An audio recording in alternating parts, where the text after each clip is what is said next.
The wrought iron gate swung open with a mechanical whisper that seemed too quiet for something so massive, and I pressed my forehead against the cool window of the town car, watching the estate reveal itself through a tunnel of ancient oak trees that dripped with Spanish moss, like something out of a Gothic novel. My agent's voice still echoed in my head from the phone call 3 hours ago, her words tumbling out in an excited rush that should have been my first warning. $5,000 for a single performance, Lydia. Just one aria, maybe two if they love you. It's a private birthday party for some businessman, very exclusive, very wealthy. They specifically requested a classically trained soprano, and you're perfect for this. I'd said yes before she finished the sentence because $5,000 meant 3 months of payments on my mother's medical debt. 3 months where I wouldn't wake up at 3 in the morning with my heart racing and my throat tight, calculating and recalculating numbers that never added up to anything but drowning. The car rounded a final curve, and the mansion materialized like something conjured from old money and older secrets, all cream-colored stone and soaring columns, windows blazing with golden light against the deepening twilight. I smoothed down the black silk gown I'd borrowed from my friend Rachel, the one nice performance dress that actually fit me, and tried to ignore the way my hands trembled as I clutched my small evening bag.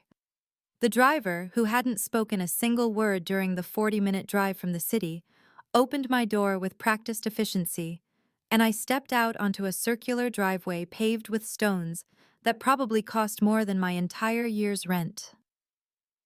The November air was crisp and sharp, carrying the scent of wood smoke and something expensive I couldn't quite identify, maybe the particular fragrance of wealth itself, distilled and bottled.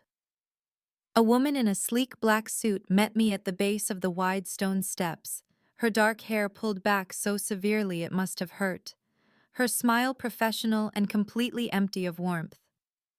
"You must be Miss Hart," she said, her eyes flicking over me in an assessment that took perhaps 2 seconds and catalogued everything from my borrowed dress to my discount heels.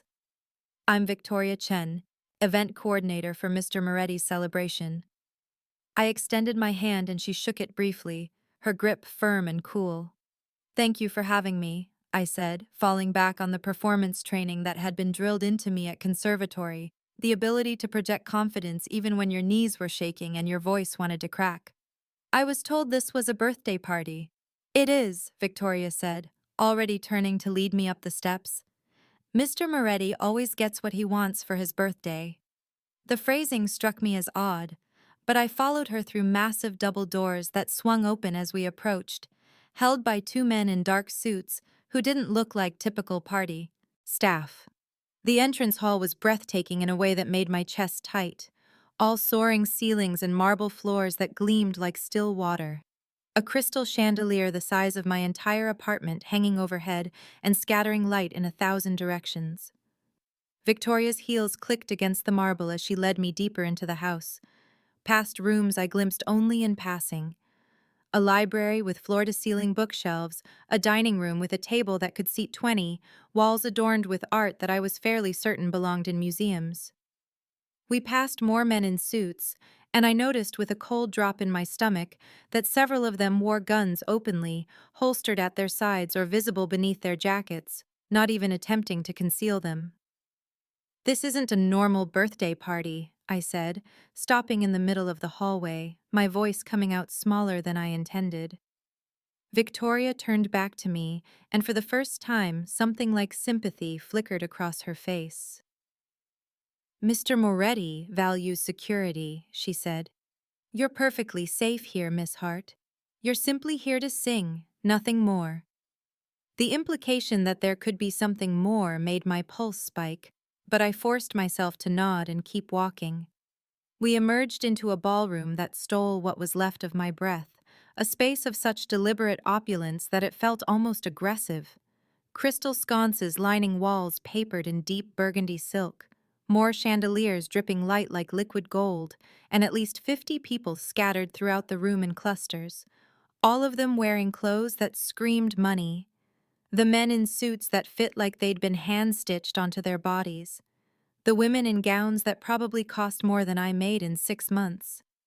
The air was thick with the scent of expensive cigars, French perfume, and champagne, lots of champagne being poured by staff who moved like ghosts through the crowd. And then I saw him. He stood near the far wall, surrounded by a small group of men who were clearly listening to him with the kind of attention that spoke of respect or fear or both. And even from across the room, I could feel the weight of his presence. He was tall, well over 6 feet, with dark hair styled back from a face that could have been carved from marble, all strong jaw and high cheekbones, and a mouth that managed to be both sensual and cruel. But it was his eyes that caught me, held me, amber-colored and currently focused directly on me with an intensity that made me feel suddenly naked despite my high-necked gown. He didn't smile, didn't move, just watched me with the absolute stillness of a predator that had spotted its prey and was deciding the exact moment to strike. Victoria touched my elbow gently. "That's Mr. Moretti," she said quietly. "The birthday boy." "He looks older than a boy," I managed, my voice barely audible. "He's 32, Victoria said, "and very particular about his celebrations. You'll be performing in 10 minutes. There's a small dressing room this way, where you can prepare." She led me to a side room off the ballroom, a space with a vanity mirror ringed with lights, bottles of water, and a chaise lounge upholstered in cream velvet. "Take a moment to compose yourself," Victoria said. "Someone will come to escort you when it's time." Then she was gone, and I was alone, staring at my reflection in the mirror and trying to slow my racing heart.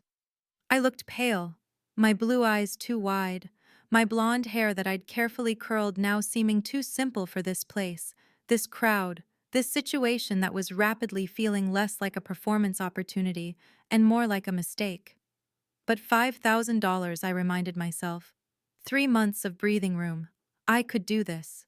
I'd performed in front of demanding audiences before, at conservatory recitals, at the small venues around the city that actually paid, at my mother's bedside in those final weeks when my voice was the only thing that seemed to ease her pain. I closed my eyes and ran through my vocal warm-ups, feeling the familiar patterns ground me, reminding my body what it knew how to do.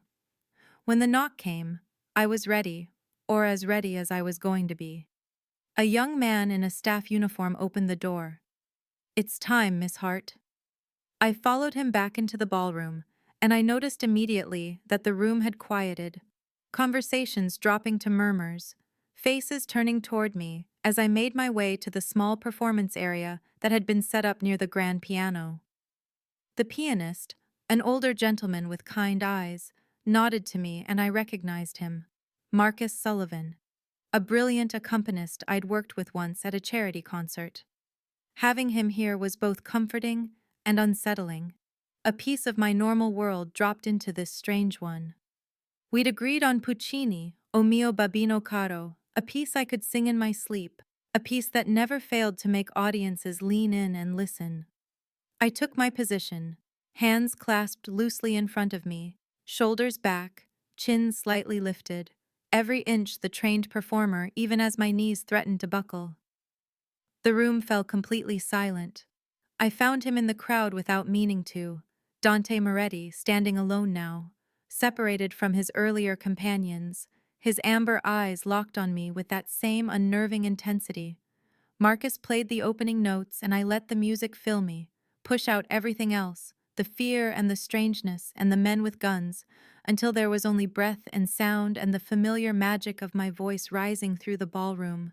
I sang of love and longing, of a daughter pleading with her father, my voice soaring up to the painted ceiling and filling every corner of that opulent space, and I watched something shift in Dante's face, the predatory stillness transforming into something I couldn't quite read, something that looked almost like pain.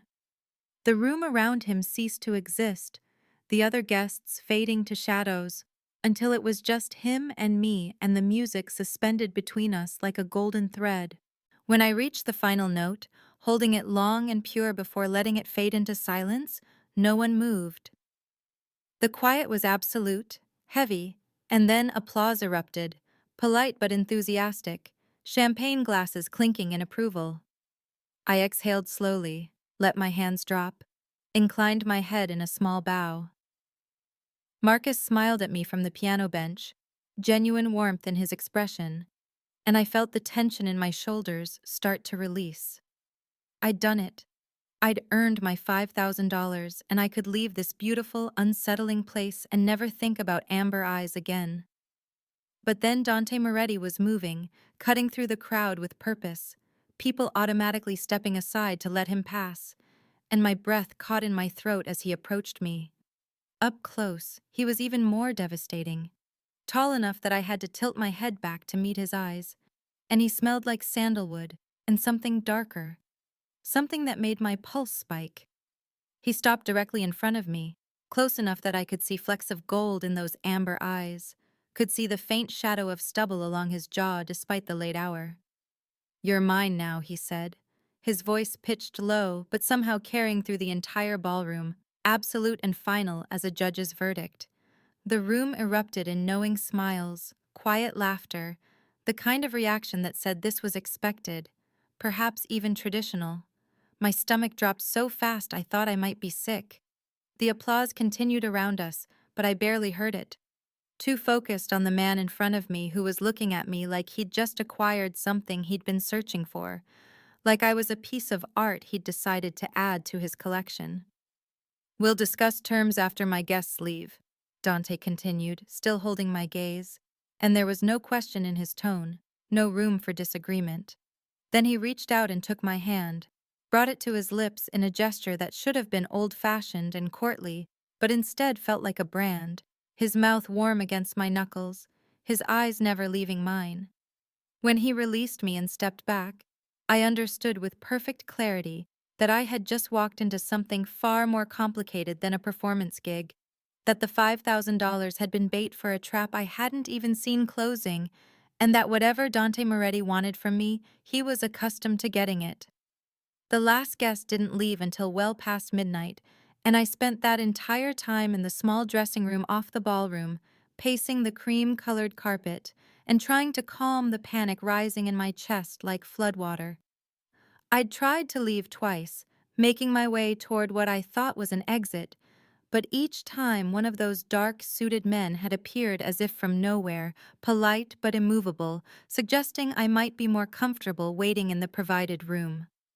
The third time I tried, a different approach toward what looked like a servant's entrance, Victoria herself intercepted me with that same empty smile. "Mr. Moretti would like a word with you before you go, Miss Hart," she'd said, and it wasn't a request.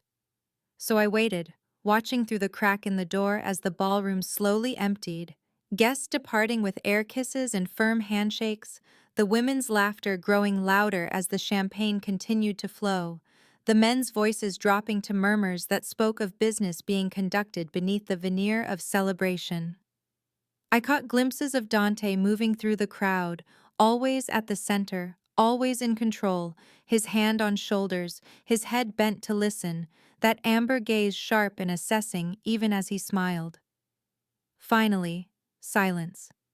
The staff moved through the ballroom like an efficient army, clearing glasses, straightening furniture, extinguishing candles, and then Victoria was at my door again. "Mr. Moretti will see you now," she said. And I wanted to refuse, wanted to demand my payment and a car back to the city, wanted to run.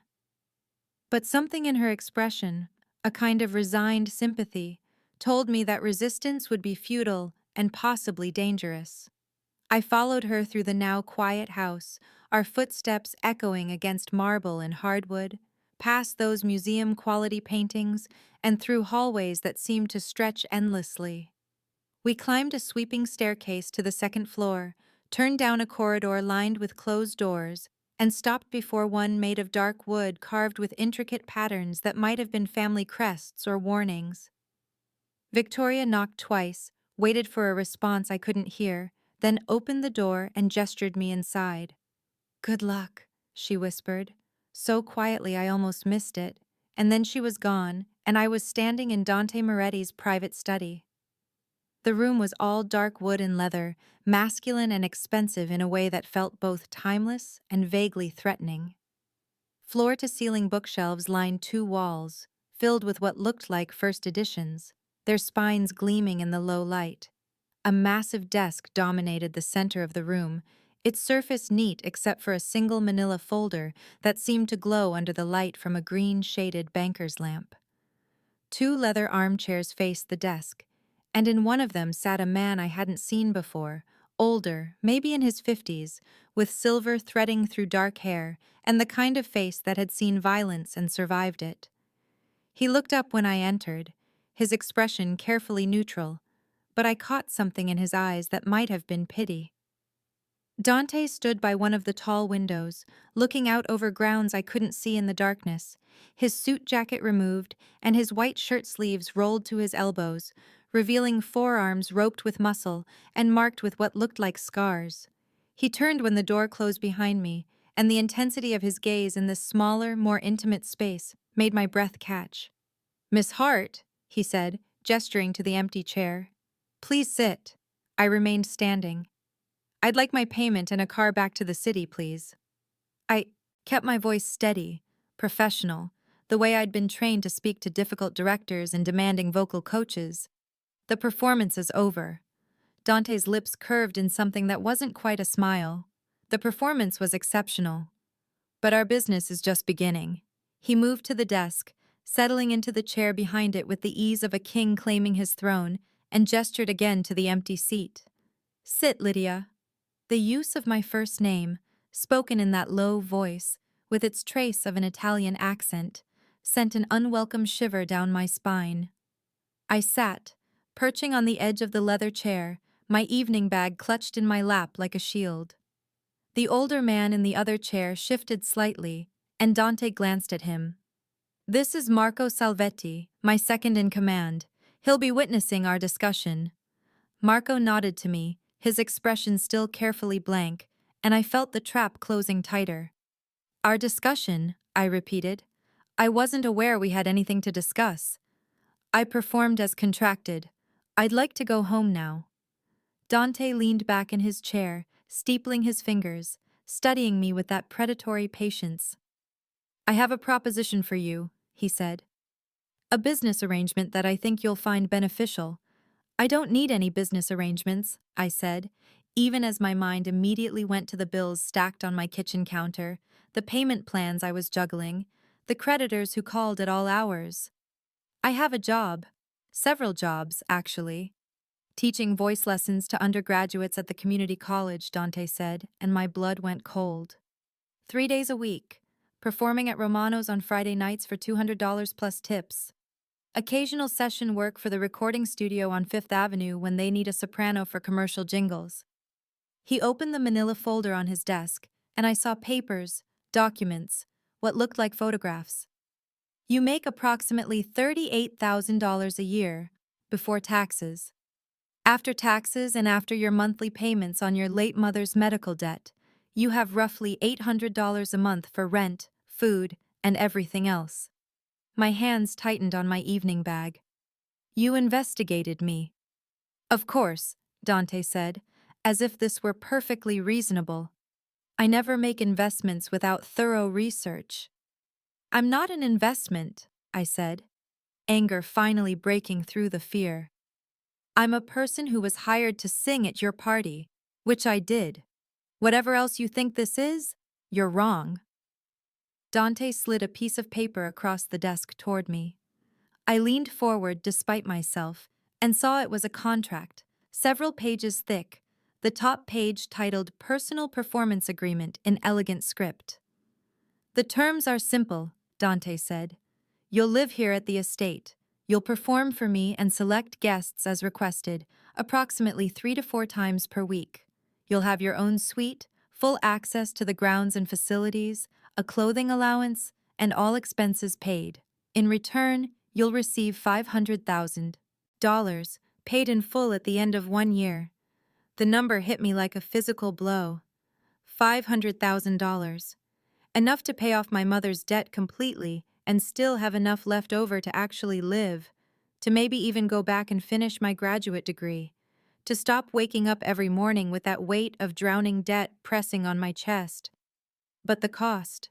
Living here, performing only for him, belonging to him in a way that made my skin crawl, even as part of me whispered that it might not be so bad, that I'd seen the way he looked at me during my performance, like I was something precious and rare. No, I said, forcing the word out. I have a life in the city. I have students who depend on me. I have my apartment. I can't just disappear for a year. Your students will be reassigned, Dante said, his tone patient, as if explaining something to a child. Your apartment lease expires in 2 months, and based on your financial situation, you won't be able to renew it. As for disappearing, you'll be allowed visitors, phone calls, internet access. This isn't a prison, Lydia. It's an opportunity. An opportunity to own me, I shot back, to keep me here like some kind of prize you won. I don't buy people, Dante said, and something flickered in his eyes, something that might have been offense. I make investments. You're an investment in beauty, which is rare in my world. An investment in the kind of talent that reminds me there's more to life than the business I conduct. You can't just buy people, I repeated. But my voice was weaker now, because wasn't that exactly what happened in my world too? Didn't wealthy patrons fund artists? Didn't opera houses keep singers under contract? Didn't the whole system run on people with money deciding which art and which artists deserved to survive? Dante slid another piece of paper across the desk, and this one made my heart stop. It was a payment confirmation dated 3 days ago, showing a transfer of $140,000 to Mercy General Hospital, marked as payment in full for the account of Lydia Hart. He paid it, Dante said quietly, watching my face. All of it. Every penny of your mother's medical debt. Consider it a signing bonus. I stared at the paper, my vision blurring, unable to process what I was seeing. He'd paid it. 3 days ago, before I'd even arrived here, before I'd sung a single note, he'd paid off the debt that had been crushing me for 2 years. Why, I whispered. Because I wanted you to understand that I'm serious, Dante said. And because I wanted you to know that whether you sign this contract or not, you're already connected to me. The debt is paid. That doesn't change. But what happens next is your choice. I looked up at him, anger flooding back hot and fierce. That's not a choice. That's manipulation. You can't just pay off someone's debts and expect them to be grateful enough to give up their life. I don't expect gratitude, Dante said, and his voice hardened slightly, the velvet covering slipping to reveal steel beneath. I expect a practical assessment of your situation. You can refuse this offer and return to your life in the city, debt-free, which is already more than you had this morning. But you should know that I own significant interests in many of the venues where you perform. Romano's, for instance, and the recording studio on Fifth Avenue. Even the community college where you teach receives funding from a foundation I control. My chest tightened. Are you threatening me? I'm offering you context, Dante said. You can accept my offer willingly and receive $500,000 for a year of your time, or you can refuse and discover that the city becomes a much less welcoming place for your particular talents. I don't make offers twice, Lydia. This is your only opportunity. What if I run? I said, even though I could hear the defeat in my own voice. What if I leave the city entirely, start over somewhere else? Then you'll learn why people don't run from me, Dante said. And there was no threat in his tone, just a statement of fact, which somehow made it worse. I have resources in every major city in this country and most of Europe. There's nowhere you could go that I couldn't find you. And I protect my investments, Lydia, even from themselves. I looked at Marco, who had been silent through this entire exchange, hoping for something, an ally, a voice of reason, anything. He met my eyes and I saw that pity again, clearer now, and something else that might have been an apology. She's just a girl, Marco said quietly, the first words he'd spoken. Are you sure about this? Dante didn't look away from me. I'm certain, he said. She's exactly what I've been looking for. The finality in his voice made something inside me crack. I looked down at the contract, at the paper showing my mother's paid debt, at the life I'd built through sheer stubborn determination that was apparently built on sand that Dante Moretti could sweep away with a word. $500,000. 1 year. The ability to finally breathe without the weight of debt crushing my ribs. The chance to actually build something instead of just surviving. But at what cost? Your independence, whispered a voice in my head that sounded like my mother. Your freedom. Yourself. But what freedom did I have now, really, when I was one missed payment away from losing everything, when I worked 3 jobs and still couldn't afford to get sick, when the only thing I had of value was my voice, and apparently, Dante Moretti wanted to own that too. I reached for the pen sitting beside the contract, my hand shaking. Where do I sign? I heard myself say, and watched something like triumph flash across Dante's face, even as Marco looked away, his jaw tight. Dante flipped to the final page, pointed to a line. Here, he said, and initial each page before it. I did, mechanically, watching my signature appear on page after page, legally binding myself to a year in this beautiful prison, to a man who looked at me like I was something he'd hunted and captured. When I signed the final page, Dante pulled the contract toward him, examining my signature with satisfaction. Excellent, he said. Your suite is ready. Marco will show you upstairs. Your belongings will be collected from your apartment tomorrow. We'll provide everything you need. I stood on legs that felt disconnected from my body. When does this start? I asked. Now, Dante said, rising from his chair and moving around the desk. He stopped in front of me, close enough that I could smell that sandalwood again, could see the gold flecks in his amber eyes. Welcome home, Lydia. It wasn't home. It was a cage, gilded and beautiful and inescapable. But as Marco led me from the study and back through the quiet house, I realized that part of me, a part I didn't want to examine too closely, had felt more alive during that performance, under Dante's intense gaze, than I had in the 2 years since my mother died. And that terrified me more than anything else. Marco led me through corridors I hadn't seen during my earlier guided tour, past more closed doors and windows that looked out onto darkness, climbing another staircase that curved upward in a graceful spiral before depositing us in what he called the East Wing. This part of the house felt different somehow, quieter, the walls painted in softer colors, cream and pale blue instead of the rich burgundies and golds of the public spaces. We stopped before a set of double doors and Marco produced a key from his pocket, then hesitated before unlocking them. Miss Hart, he said, and his voice was gentler than I'd expected from a man with his build and his scars. I want you to know that Mr. Moretti is not a cruel man. Demanding, yes. Controlling, certainly. But not cruel.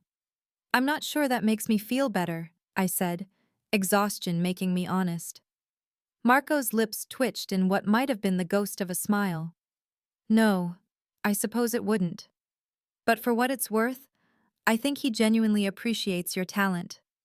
This isn't just about possession for him. Then what is it about? I asked. Marco unlocked the doors and pushed them open. That's something you'll have to discover for yourself. The suite beyond stole whatever response I might have made. It was enormous, easily 3 times the size of my entire apartment, with soaring ceilings and those same floor-to-ceiling windows I'd noticed throughout the house, these ones currently covered with silk drapes in a soft pearl gray.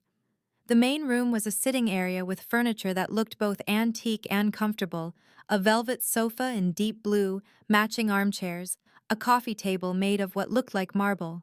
Through an open doorway, I could see a bedroom dominated by a 4-poster bed draped in white linens, and through another door, a bathroom that gleamed with white marble and gold fixtures.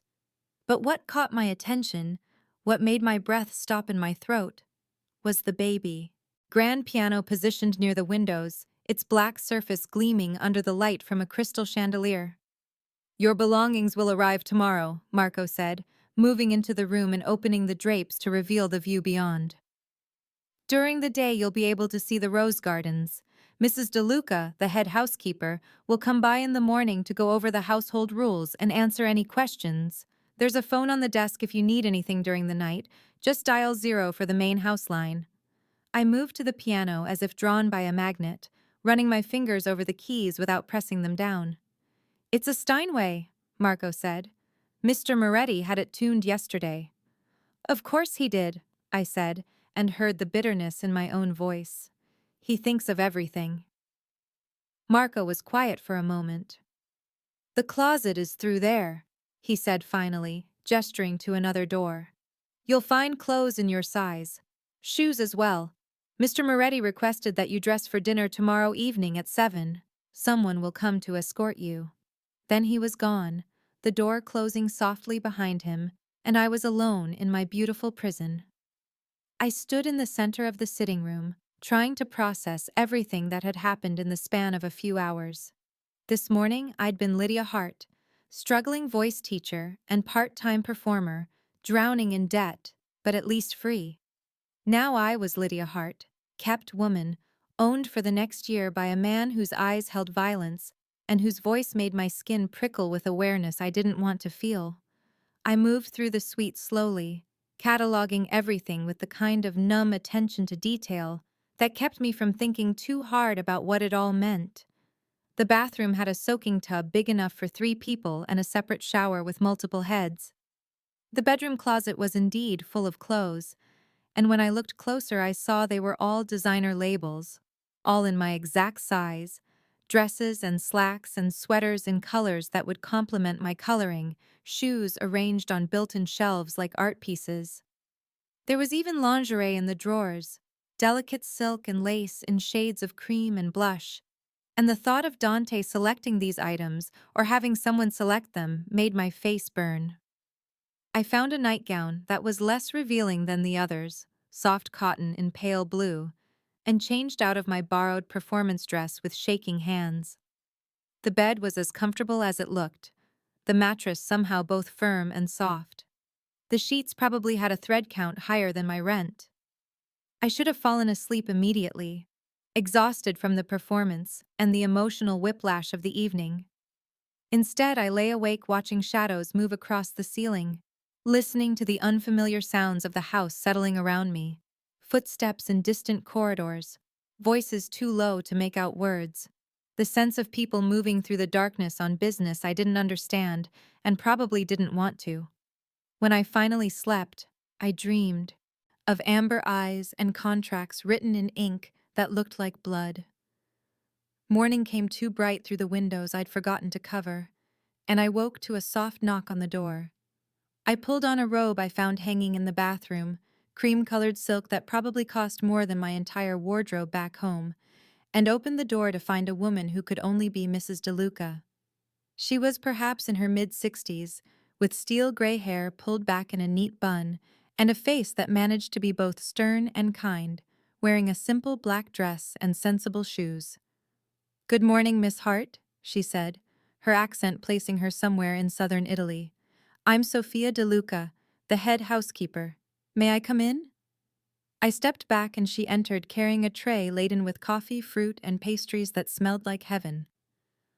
"I thought you might appreciate breakfast in your room this morning," she said, setting the tray on the coffee table.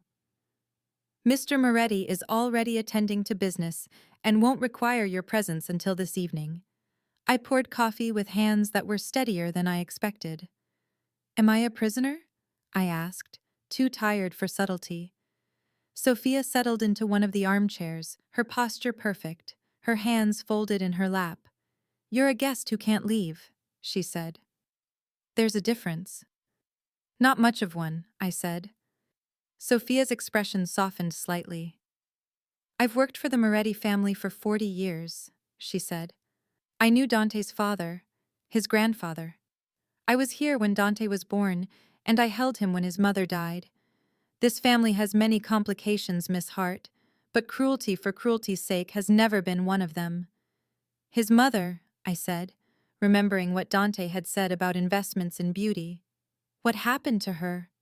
Sophia's face closed like a door slamming. "That's not my story to tell," she said, "but I will say that Dante has not brought a woman to live in this house since his fiancée died 3 years ago. The fact that you're here means something." "I'm here because he bought me," I said flatly. "You're here because he values what you can give him," Sophia corrected. "Your voice, your art. In Dante's world, that's a rare gift." She stood, brushing invisible wrinkles from her dress. "Now, the rules. You have free access to most of the house and grounds, though I'd advise staying away from the West Wing, where Dante conducts his private business. Don't ask the staff questions about what you see or hear. Don't attempt to leave the grounds without permission and escort. Meals are served in the small dining room at 8, 1, and 7, though you may request food in your room at any time. Do you have questions?" "Hundreds," I said, "but I suspect you won't answer them." Sophia's lips curved in what might have been approval. "You're correct. But I will tell you this, Miss Hart. Dante is a complicated man living in a complicated world. If you're patient, if you're observant, you'll come to understand both. And perhaps you'll find that this arrangement isn't quite the prison you imagine." After she left, I spent the morning exploring my suite more thoroughly, finding books on the shelves I hadn't noticed the night before. First editions of poetry and opera librettos, a selection that spoke of someone who understood my tastes. The piano was perfectly tuned as Marco had promised, and I spent an hour running through scales and warm-ups, letting the familiar patterns ground me. The view from my windows was spectacular in daylight: manicured gardens that stretched toward distant woods, a rose garden in full autumn bloom directly below, and yes, men with guns walking the perimeter in pairs, a reminder that beauty and danger lived side by side here. The week that followed established a rhythm that was both surreal and oddly normal. I took my meals in my room mostly, not ready to face Dante across a dinner table, though Sophia informed me he'd noticed my absence with what she called displeasure. I explored the house during the day, discovering a library that rivaled some universities, a conservatory filled with plants I couldn't name, a gym that I carefully avoided when I heard men's voices coming from within. The staff treated me with cautious respect, neither friendly nor cold, as if they weren't sure what to make of me yet. On the third day, Victoria appeared at my door with a request. "Mr. Moretti would like you to perform this evening," she said. "There will be guests, business associates from overseas. Something classical, perhaps Verdi." The performance was in the same ballroom where I'd sung before, but the atmosphere was completely different. The guests were all men, speaking Russian in low tones, their suits expensive but their eyes hard. The kind of men who made the armed guards throughout the house seem less like paranoia and more like necessity. I sang Verdi as requested, La Donna è mobile, and felt the tension in the room like a physical presence. Watch these dangerous men watch me, their expressions ranging from appreciation to assessment to something darker. But it was Dante I was most aware of, sitting at the head of the table, his amber eyes tracking my every movement, his face revealing nothing but his attention absolute. When I finished, there was applause and rapid conversation in Russian, and I saw money change hands. Though whether it was related to my performance or to whatever business they were conducting, I couldn't tell. Dante rose and approached me as the guests continued their discussion. "Excellent," he said quietly. "You may go." I was dismissed like a servant, and the humiliation of it burned all the way back to my suite. But 3 days later, Victoria came again with a different request. "Mr. Moretti requests a private performance," she said. "The music room, midnight. Wear something comfortable." The music room was on the first floor, a space I'd glimpsed but not entered. And when I arrived at the specified time wearing a simple dress and flat shoes, I found it was designed with acoustics in mind, the walls curved and paneled in wood that would reflect sound perfectly. Instruments lined one wall, a cello, several violins, a harp, and another piano. This one, a full grand. Dante was already there, sitting in a leather armchair positioned for optimal listening, wearing dark slacks and a white shirt with the sleeves rolled up, looking more relaxed than I'd ever seen him. "Thank you for coming," he said, and the courtesy in his tone surprised me. "I wasn't aware I had a choice," I said. "You always have a choice," Dante replied. "The consequences simply vary." "What would you like me to sing?" I asked, moving to the piano. "Whatever you wish," he said. "This is for me, not for business, not a performance. Just your voice. The freedom of it, the lack of direction or demand, caught me off guard." I sat at the piano, running my fingers over the keys, and found myself playing the opening notes of Puccini, O mio babbino caro, the same piece I'd sung at his party. But this time it was different, intimate, my voice filling the small space and wrapping around us both. I watched Dante as I sang and saw his expression shift, the controlled mask slipping to reveal something raw underneath. Pain, maybe? Or longing? Or both? When I finished, silence stretched between us, heavy with things unspoken. "My mother sang that," Dante said finally, his voice rougher than usual. "The night before she was killed.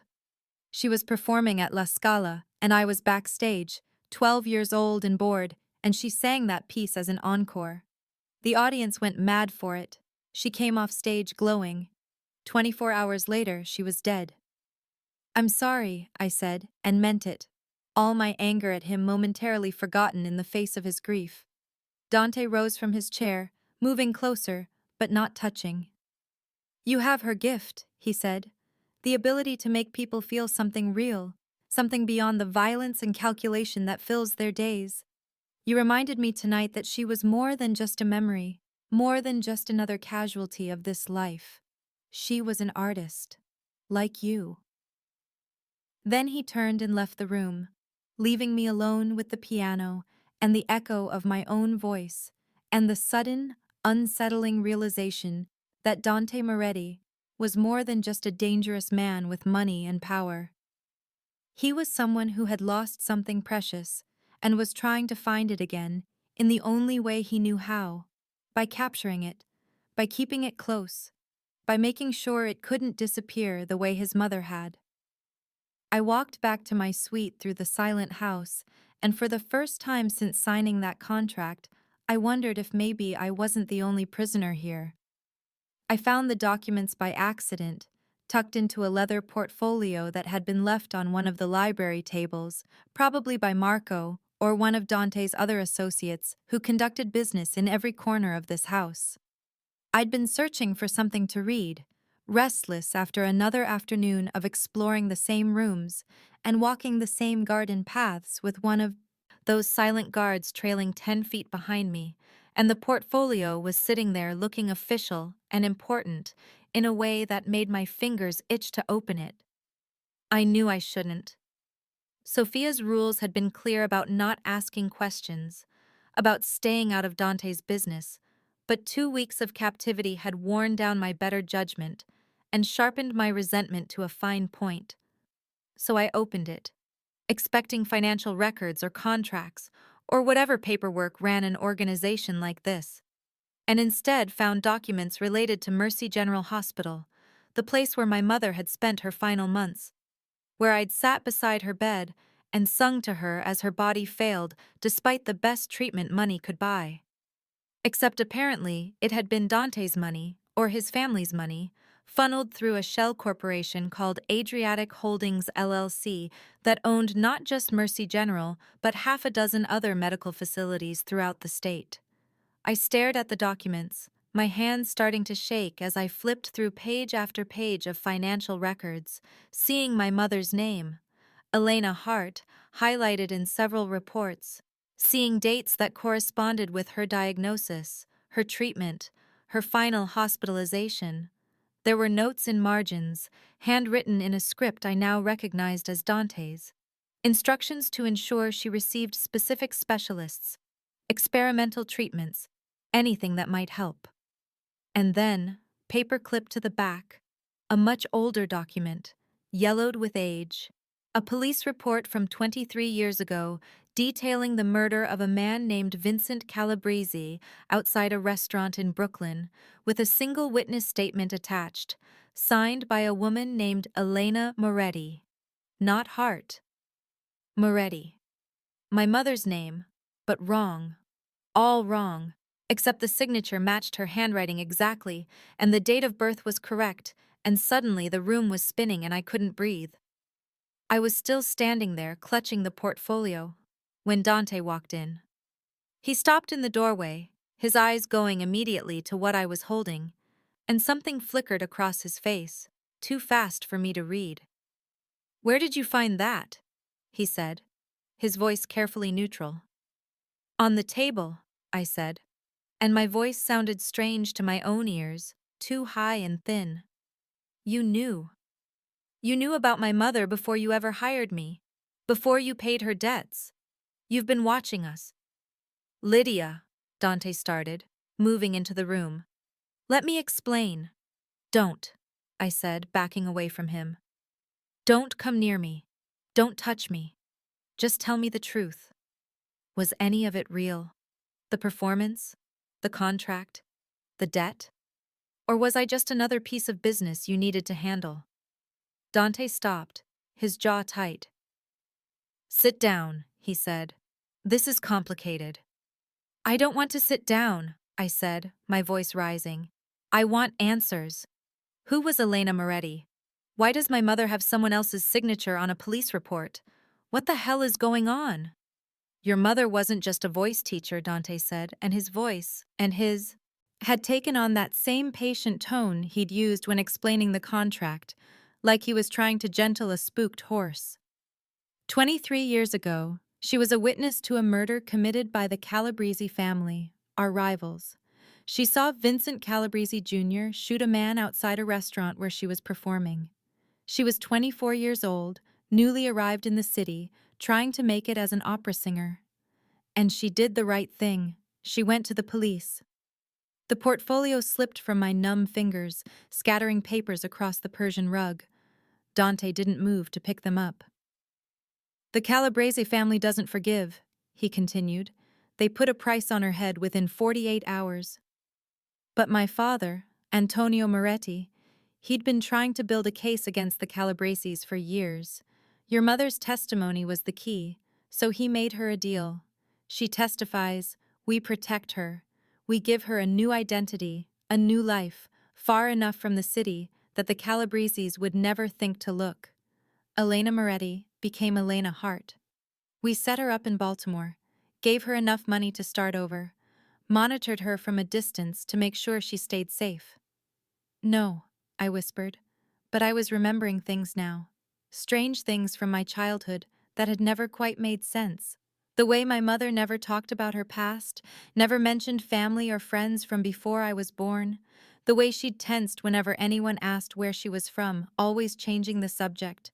The way she'd taught me to sing, but never pushed me toward performance, never encouraged the career she'd apparently once wanted for herself. The nightmares she'd had sometimes, waking up screaming about blood and restaurants and men in dark suits. "Your mother saved my father's life by testifying," Dante said. "Vincent Jr. went to prison because of her courage. My father's organization was able to move against the Calabreses, weaken them significantly. It's one of the reasons we're as powerful as we are today.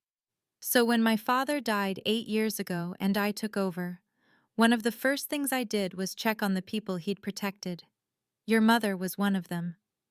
I sank into the nearest chair, my legs no longer able to support me. "When she got sick," Dante continued, moving closer, but still maintaining distance, "I personally ensured she received the best treatment available.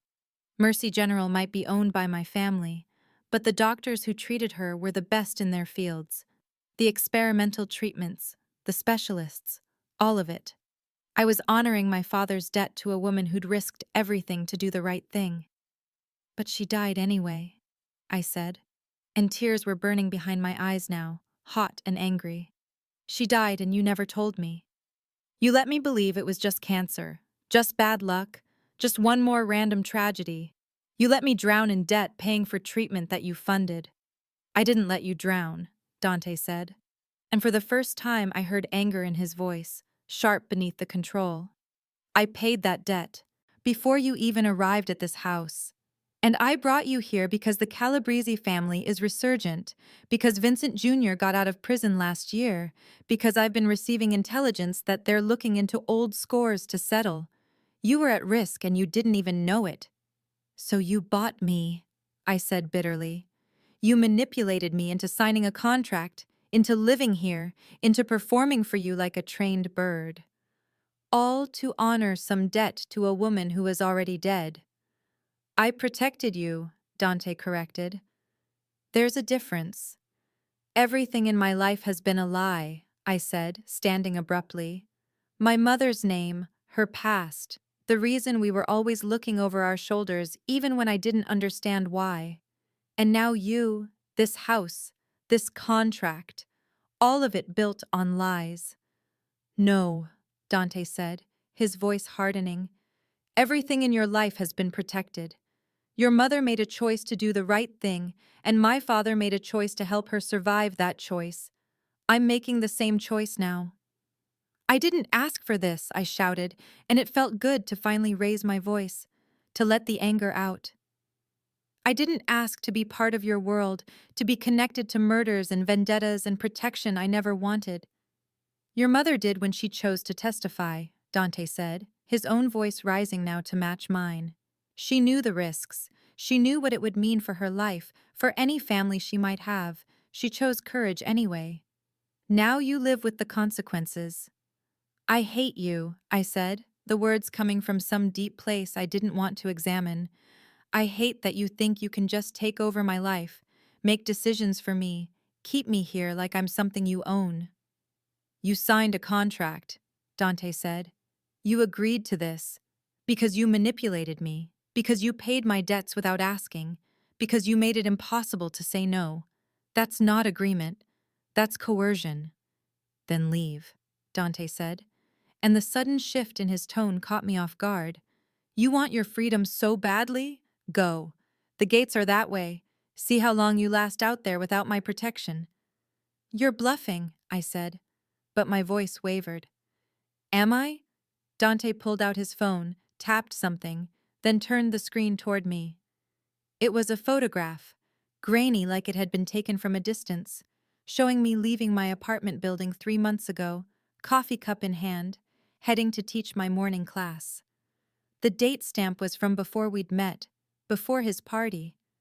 And look at this one, Dante said, swiping to another image, this one showing me at the grocery store, then another at Romano's, then another walking through the park near my apartment. My blood turned to ice. You've been having me followed. For 6 months, Dante confirmed. Ever since Vincent Calabrese got out of prison and we learned he was asking questions about old witnesses, old debts. I was protecting you before you even knew my name. And here, he swiped again, and this image was different, darker, showing a man I didn't recognize standing across the street from my apartment, watching my building. This was taken 2 weeks before my birthday party. That's Carlo Calabrese, Vincent's nephew. He's been watching you too. I stared at the images, my mind refusing to accept what I was seeing. This is insane, I whispered. This is my life, Dante said. This is the world your mother stepped into 23 years ago, and whether you like it or not, whether you accept it or not, it's your world now too. I ran. I didn't think, didn't plan, just turned and ran from the library, through the hallway, down the stairs, my feet slapping against marble and then hardwood as I fled toward the front entrance. Behind me, I heard Dante calling my name, heard footsteps following, but I didn't stop. I burst through the front doors into a night that had turned wet, rain falling in sheets that soaked through my clothes within seconds. The circular driveway stretched before me, and beyond it the long tree-lined drive that led to the gates, to freedom, to escape from this nightmare where nothing was what it seemed. I ran down the driveway, my breath coming in gasps, rain plastering my hair to my face, and I could see the gates ahead, ornate iron lit by security lights. I was going to make it. I was going to get out. Then men materialized from the darkness on either side of the drive, Dante's guards forming a loose circle around me, but not touching me, not restraining me, just standing there in the rain with expressions that might have been sympathetic. Please, I said, looking at each of them in turn. Please just let me go. I won't tell anyone anything. I'll disappear. You'll be dead within a week, one of them said, not unkindly. The Calabreses have people everywhere. Without Mr. Moretti's protection, you're an easy target. Headlights cut through the rain, a black car approaching fast from the direction of the house. It stopped 20 feet from where I stood, and Dante got out, not bothering with an umbrella, letting the rain soak him as he walked toward me. His white shirt was transparent within seconds, his dark hair dripping, but his eyes were bright with fury barely held in check. You want to leave, he said, his voice cutting through the sound of rain. Fine. Get in the car. I'll have you driven back to the city right now. You can return to your apartment, your jobs, your life. And when the Calabreses find you, when they put a bullet in your head to settle the score your mother started, at least you'll die free? You're lying, I said, but I was shivering now, from cold and fear and the weight of everything I'd learned. You're just trying to scare me into staying. I'm trying to keep you alive, Dante said, and he closed the distance between us in 2 steps, his hands coming up to grip my shoulders. The Calabrese family learned you exist 3 days ago. We intercepted communications between Carlo and his uncle discussing the daughter of Lydia Hart, discussing how interesting it would be to see if you inherited your mother's courage, or if you'd break more easily. They know you're here. They know you're under my protection. The only thing keeping them from making a move is the fact that an attack on this estate would start a war they're not quite ready for. But out there, he gestured toward the gates, beyond my reach, you're fair game. I looked into his eyes, searching for the lie, for the manipulation, for any sign that this was just another way to control me. But all I saw was genuine fear beneath the anger, a desperation that matched my own. You should have told me, I said, my voice breaking. From the beginning, you should have told me the truth about my mother, about the danger, about all of it. You're right, Dante said, and the admission surprised me. I should have. But I needed you to choose to stay, to sign that contract, to be here legally and willingly, so that when the Calabreses made their move, when they inevitably discovered the connection, you'd already be under my protection. I couldn't risk you running before I could explain. So you manipulated me, I said. I protected you, he corrected again, and I'll keep protecting you whether you hate me for it or not. One of the guards approached, holding an umbrella. Boss, we should get inside. Marco is reporting increased activity near the northern perimeter. Dante's jaw tightened. He released my shoulders and stepped back. Your choice, Lydia. Get in the car, and I'll send you back to the city. Or come inside where it's warm and safe, and we'll figure this out together. I looked at the gates, at the freedom they represented, at the life I'd built that now felt as substantial as smoke. Then I looked at Dante, soaked and furious and somehow vulnerable in his desperation to keep me safe. And I thought about my mother, about the courage it must have taken to testify, to accept a new identity, to live every day knowing that somewhere out there were people who wanted her dead. She'd survived it. She'd built a life anyway. She'd had me anyway. She'd taught me to sing anyway. She'd chosen courage over fear. I walked past Dante toward the car, and I saw something crumple in his expression, saw him start to turn away. Then I opened the back door and got in, sliding across the leather seat to make room. Well, I said, looking up at him through the open door. Are you coming, or am I going back to the house alone? Dante stared at me for a long moment, rain streaming down his face, and then something like relief flooded his features. He got in beside me, and the car started moving back toward the house, toward my gilded cage that was starting to feel less like a prison and more like the only safe harbor in a storm I was just beginning to understand. "You're staying," he said, and it wasn't quite a question. "I'm staying," I confirmed. "But things change. No more lies. No more manipulation. If I'm going to be here, if I'm going to accept your protection, then I need the truth. All of it." "Agreed," Dante said. The car pulled up too, the front entrance, and someone appeared with towels. We walked inside together, dripping on the marble, and Sophia was there with her stern face and kind eyes, tisking at the state of us. "Hot showers, both of you," she ordered. "Then tea in the small sitting room. You look like drowned rats." As I climbed the stairs to my suite, Dante's hand briefly touched my lower back, a gesture that might have been comfort or possession or both. I didn't pull away. Because the truth was, I was starting to understand that in his world, in the world my mother had inadvertently pulled me into before I was even born, protection and possession were often the same thing, and if I was going to survive this, I needed to learn the difference. The morning after my failed escape attempt, I woke to find my suite had been transformed in subtle ways that made my chest tight with a claustrophobia I hadn't felt before. The windows now had sensors I could see blinking red in the corners. The door had a new lock that clicked differently when it engaged. And when I looked out over the rose garden, I counted twice as many guards as before, their paths overlapping in patterns that left no gap in coverage. Sophia brought breakfast on a tray as usual, but her expression was more guarded than it had been, her warnings about staying within bounds taking on new weight. "Mr. Moretti would like to see you at noon in his private study," she said, setting down the coffee with careful precision. "He's asked that I help you select appropriate attire." The clothing she chose was a deep emerald dress that somehow managed to be both modest and flattering, the kind of thing that said I was being presented rather than summoned. And I hated how good it looked on me, how the color brought out the green in my eyes and made my pale skin glow. I braided my hair in a crown around my head, a style my mother had taught me, armor disguised as elegance. When the escort came, it wasn't Marco, but a younger man I'd seen around the estate, and he led me not to the study where I'd signed my contract, but to a different part of the West Wing entirely, through doors that required both key cards and biometric scanners.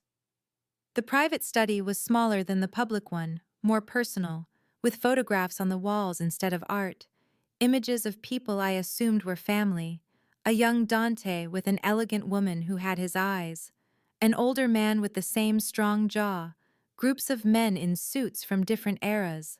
Dante stood by the window, his back to me, wearing charcoal slacks and a black shirt, no jacket. And when he turned, I saw something in his face I hadn't seen before. Not anger exactly, but something deeper, a kind of controlled fury that made my pulse spike.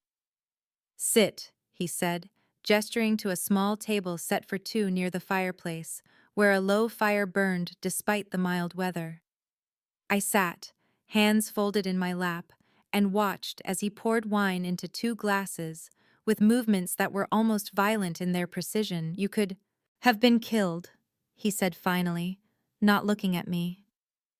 "The Calabrese family has had surveillance on the perimeter for weeks. If you'd made it past my men, you would have walked directly into their hands." "I didn't know," I said. "How could I know any of that?" "You should have trusted that I had reasons for the security," Dante said, and now he did look at me, those amber eyes blazing. "You should have understood that the restrictions aren't arbitrary cruelty, they're necessity." "I'm not a mind reader," I shot back, my own anger rising to meet his.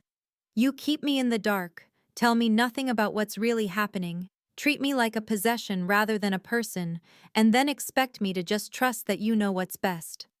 "I'm protecting you," Dante said, his voice dropping lower, more dangerous.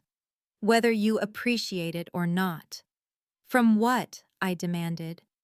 "From threats you won't explain, from a life you won't let me understand, from dangers that might not even exist except in your paranoid imagination." Dante moved so fast I didn't have time to flinch, crossing the space between us and bracing his hands on the arms of my chair, caging me in, his face inches from mine. "You want to understand," he said, his breath warm against my skin. "Fine. Let me educate you." For the next hour he talked and I listened, frozen in place by the intensity of his presence and the horror of what he was describing. He told me about the Calabrese family, about a blood feud that went back 3 generations, about his grandfather's murder and his father's retaliation, and the careful balance of power that had kept open warfare at bay for years. He told me about taking over the family business at 24 when his father was shot in their driveway, about the 2 years he'd spent consolidating power and eliminating threats, about becoming the kind of man people feared to cross. He told me about Maria, his fiancée, a woman from an allied family who'd understood his world because she'd been raised in it, who'd loved him despite knowing exactly what he was. He told me about the car bomb that was meant for him, about holding her as she died, about the 8 years since then that had been nothing but survival and revenge, and the slow building of an empire that could withstand any attack. And he told me about my mother, about how she'd witnessed a Calabrese execution 20 years ago, about how his father had protected her by giving her a new identity, about how that protection had extended to me even before I was born, about how my entire life had been shadowed by forces I'd never seen. "When you got sick, your mother," Dante said, finally stepping back and giving me space to breathe, "I made sure she had the best care available. Not because I knew you, I didn't, but because I honor my father's debts. When she died anyway, I had you watched, just to make sure the Calabrese family didn't decide to finish what they'd started. When I heard you sing at Romano's 6 months ago, everything changed." He poured more wine, his hands steadier now, the controlled fury banking to something else. "I'd never heard anything like your voice," he said. "It reminded me of my mother, yes, but it was more than that. It reminded me that beauty still existed in the world, that not everything had to be about power and survival.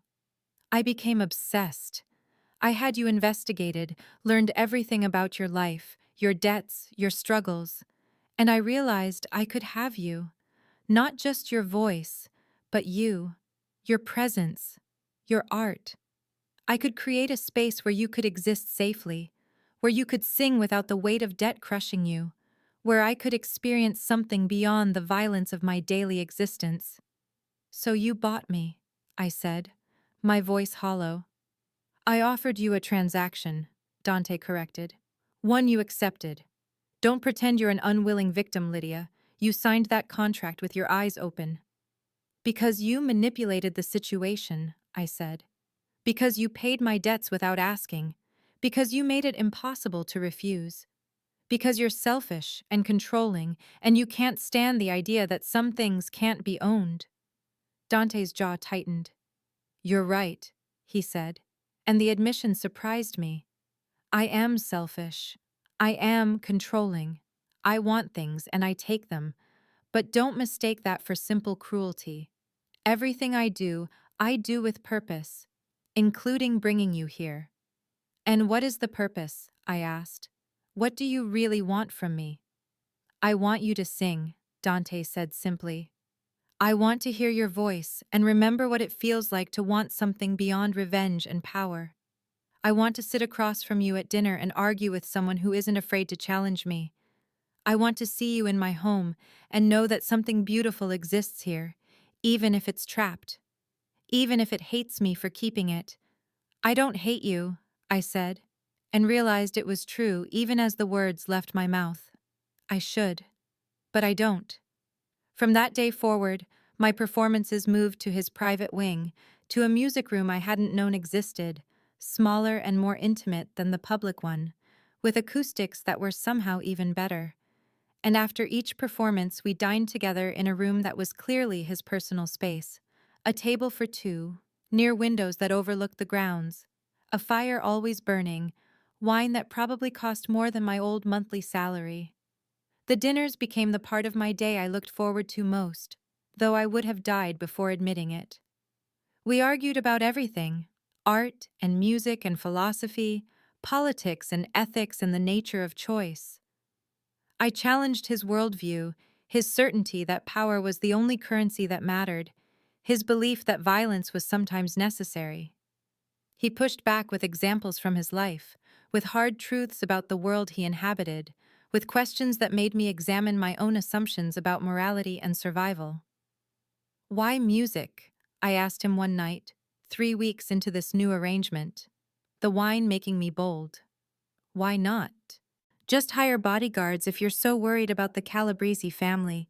Why go through this elaborate setup?" "Because you make me remember I'm human," Dante said, and there was no calculation in his voice, just raw honesty. "Everything else in my life reminds me I'm a monster. The men I command, the business I conduct, the violence I authorize. But when you sing, when you argue with me over dinner, when you look at me like I'm just a man instead of a threat, I remember what it felt like before my mother died, before I had to become this." "You're not a monster," I said. "You don't know what I've done," Dante replied, his eyes dark. "The people I've hurt, the orders I've given. I know what you've done for me," I said. "I know you paid debts you didn't owe. I know you've kept me safe even when I fought you. I know you listen when I sing like it's the most important thing in the world. That has to count for something." One night in the fourth week, I performed a piece I'd found in his music collection, an obscure Italian aria I'd never heard before. Halfway through, I noticed his expression change, the careful control slipping to reveal pain so raw it made my voice catch. When I finished, he was silent for a long moment. "Maria loved that song," he said finally. "She used to play it on the piano. She wasn't a great musician, but she played that piece perfectly. I played it at her funeral." "I'm sorry," I said, moving from the piano to where he sat. "I didn't know." Dante looked up at me, and for the first time since I'd met him, I saw him without any of his masks. Just a man who'd lost too much and was trying to survive the only way he knew how. "You remind me what it feels like to want something beyond revenge and power," he said. "To want something just for the sake of wanting it, not because it serves a purpose or advances a goal. I've spent 8 years in survival mode, Lydia.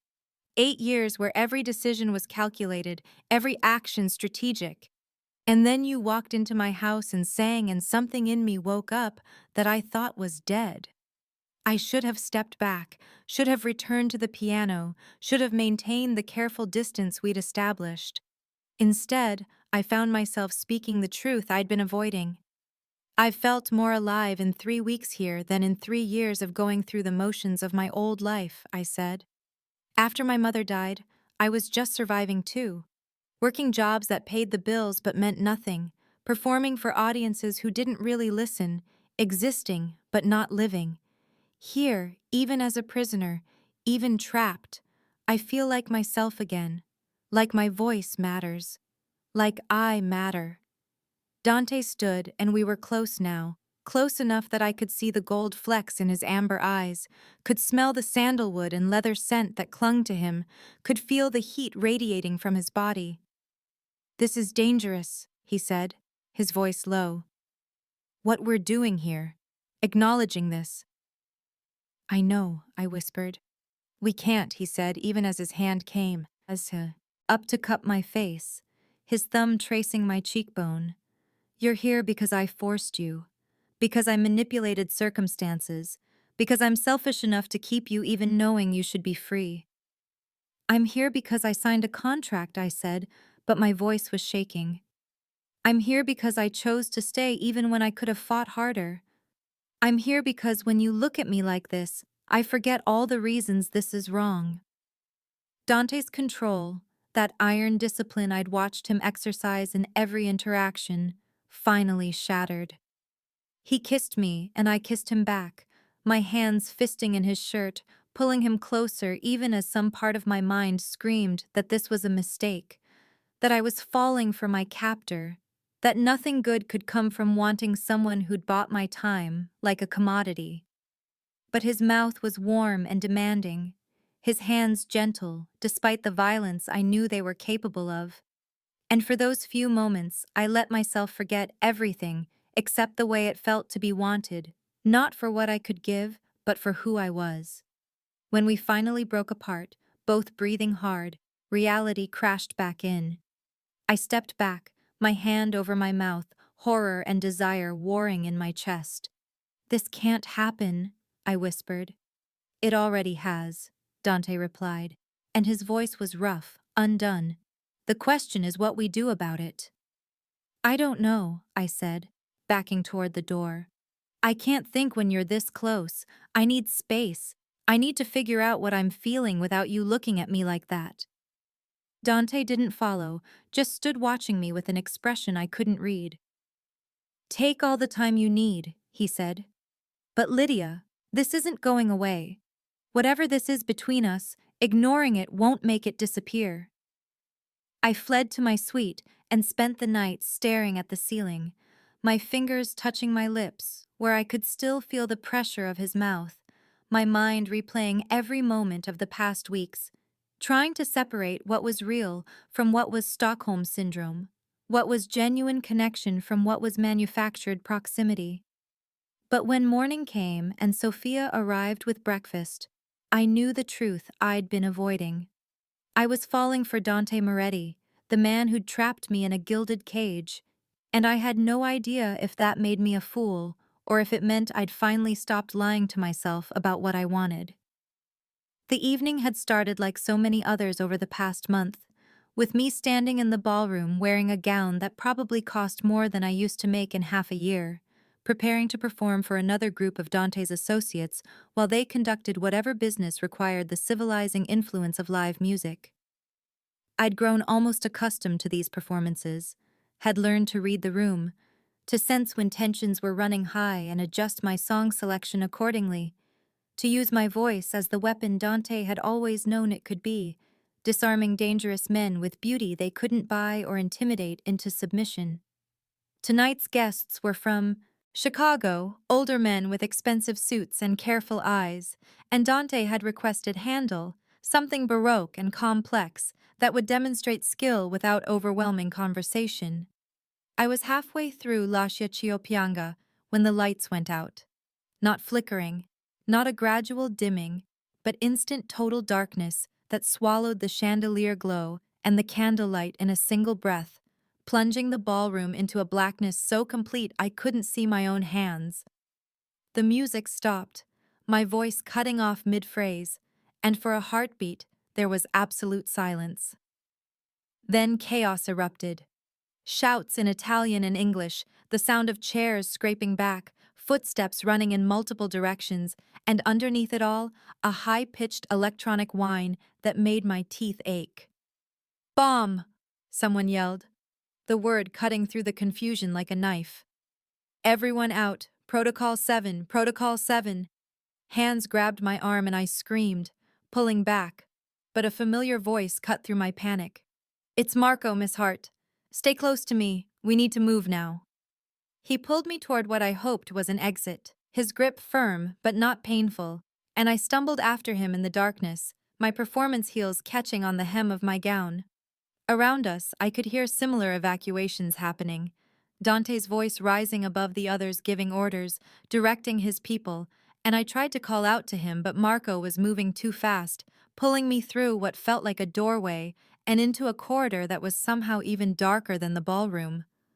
"The emergency generators should have kicked in by now," Marco muttered, and I heard genuine worry in his voice for the first time since I'd met him. "Something's wrong. This isn't just a power failure." We turned a corner, and dim red emergency lighting flickered on, casting everything in a hellish glow that made shadows jump and twist. Marco moved faster now that we could see, pulling me down hallways I didn't recognize, away from the sounds of evacuation, deeper into the house. "Where are we going?" I gasped, my lungs burning. "Safe room," Marco said. "East wing, reinforced walls, separate power supply. You'll be secure there while we assess the threat." We burst through a door and into a narrow stairwell, our footsteps echoing against concrete walls, and I could hear other footsteps above us, Below us, the whole house in motion.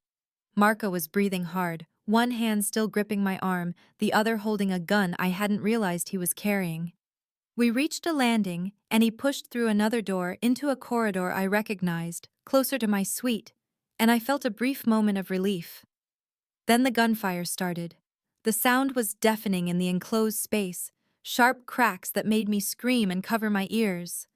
Marco shoved me against the wall, his body shielding mine, and I felt him tense as bullets tore through the air where we'd been standing seconds before. Return fire came from somewhere behind us, Dante's men engaging with whoever was shooting, and Marco was moving again, half carrying me now as we ran. The safe room was just ahead. I could see the reinforced door at the end of the corridor, could see safety within reach. We were 10 feet away when men appeared from a side hallway, 3 of them dressed in black, faces covered, guns raised. Marco fired without hesitation, his shots precise, and 2 of them went down. But the third got a shot off, and I watched in horror as blood bloomed across Marco's shoulder, bright red against his white shirt. He grunted but didn't stop moving, didn't drop his gun, just shoved me toward the safe room door. "Get inside," he ordered, his voice tight with pain. "Lock it from the inside. The code is your birthday. Don't open it for anyone but Dante." "Marco," I started. But he was already turning back toward the approaching footsteps, more men coming, and I saw the determination in his face, the willingness to die if it meant I stayed safe. "Go!" he shouted, and fired again. I ran the last few feet to the safe room, my hands shaking so badly I could barely work the keypad, punching in the numbers with trembling fingers. The lock disengaged with a heavy click, and I pulled the door open, looking back one last time to see Marco still standing, still firing, blood streaming down his arm. Then hands grabbed me from behind and I screamed, thrashing, certain that the Calabrese men had flanked us, that I was about to be dragged away to whatever fate they'd planned. But the voice that spoke was young, female, terrified. "Miss Hart, please, we have to get inside. I'm scared." I turned to see one of the housekeeping staff, a girl named Maria, who couldn't be more than 20, her face streaked with tears.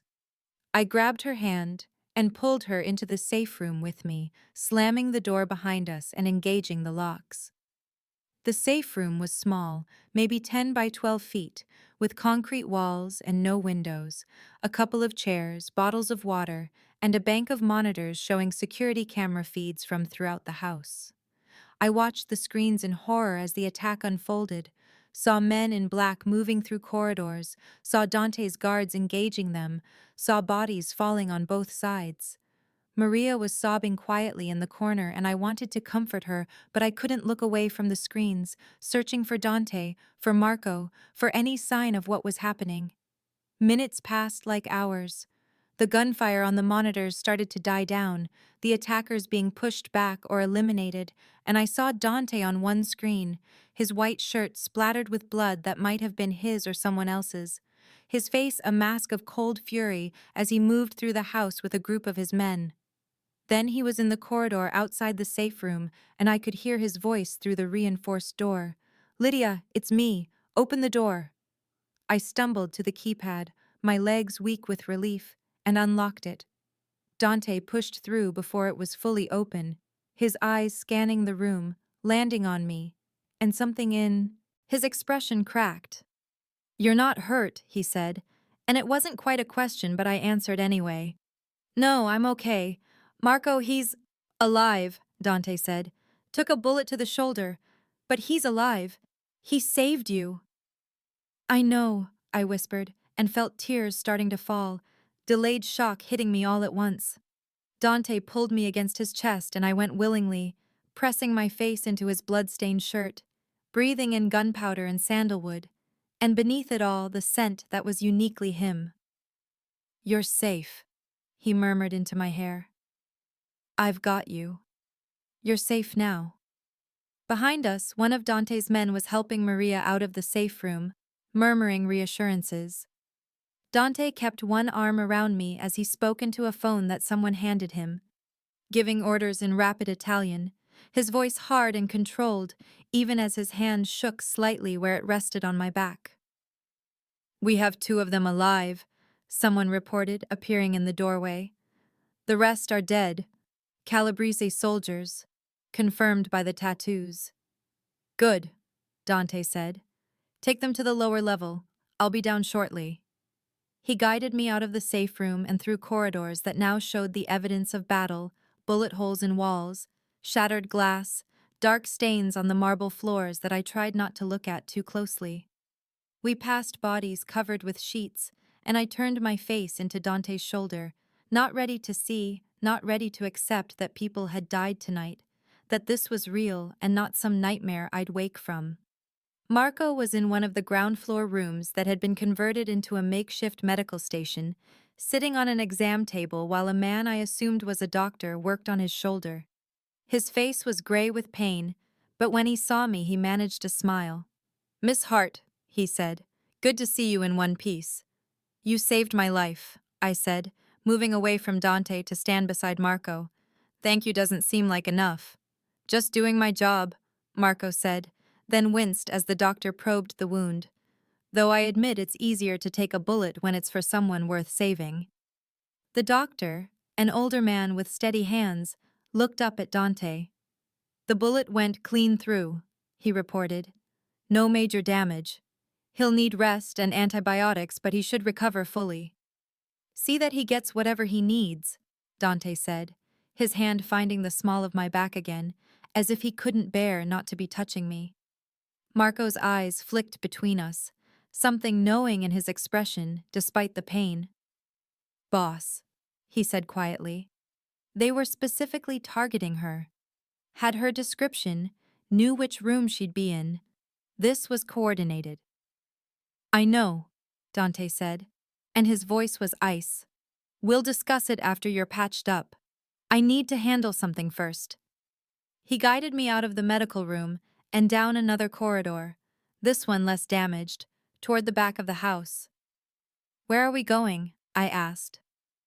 "Somewhere you shouldn't see," Dante said. "But I won't lie to you. Not anymore." We descended a staircase I'd never noticed before, hidden behind a door that looked like part of the wall paneling, down into what must have been a basement or sublevel. The temperature dropped and the walls changed from elegant plaster to bare concrete, the lighting harsh fluorescent that made everything look stark and merciless. "Dante," I started, but he shook his head. "You can wait upstairs if you want," he said, stopping at the bottom of the stairs. "I'll understand. But if you're going to be part of my life, if you're going to stay in this world, then you need to see all of it, including this." He pushed through a heavy metal door, and the room beyond was large and cold, with a concrete floor that sloped slightly toward a drain in the center. 2 men knelt in the middle of the room, hands bound behind their backs, faces bloody and swollen. Dante's soldiers stood around them in a loose circle, all armed, all watching with expressions that ranged from anticipation to grim satisfaction.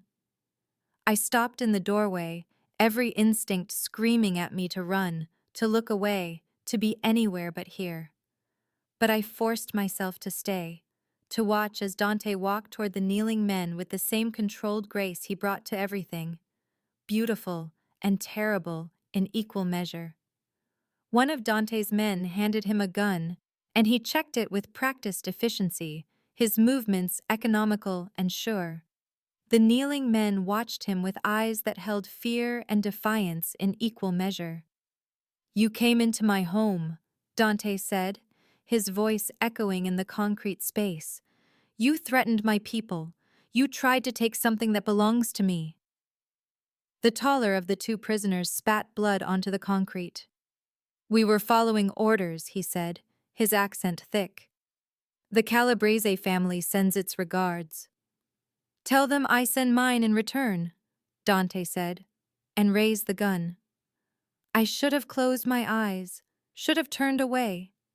But I watched as Dante pulled the trigger twice, watched the bodies fall, watched blood pool on the concrete and start its slow journey toward the drain. The sound of the shots echoed in my ears long after the bodies stopped moving. Dante handed the gun back to his soldier and turned toward me, and I saw him brace himself for my horror, my revulsion, my rejection of what he was and what he'd just done. "Clean this up," he said to his men, his eyes never leaving mine. "Increase perimeter security, and I want a full report on how they got past the outer defenses within the hour."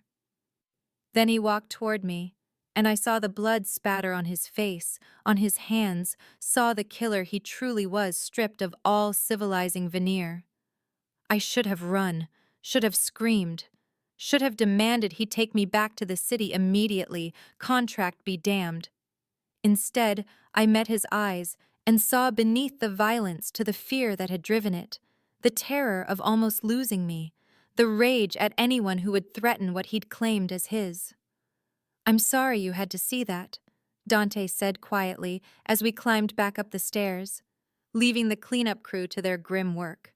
"I'm sorry someone made you become this," I replied, and felt the truth of it settle in my bones. "Don't make excuses for me," Dante said, stopping on the stairs to look at me. "I know what I am." "I'm not making excuses," I said. "I'm just seeing all of you now. The killer and the man who held me like I was precious. The monster and the person who honored his father's debts.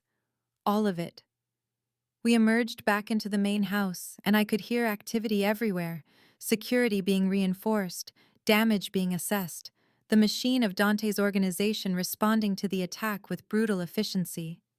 He led me to a room I'd never been in before, smaller than his study, with walls covered in maps and screens showing security feeds, phones and radios crackling with reports. "This is your war room," I said, taking in the controlled chaos.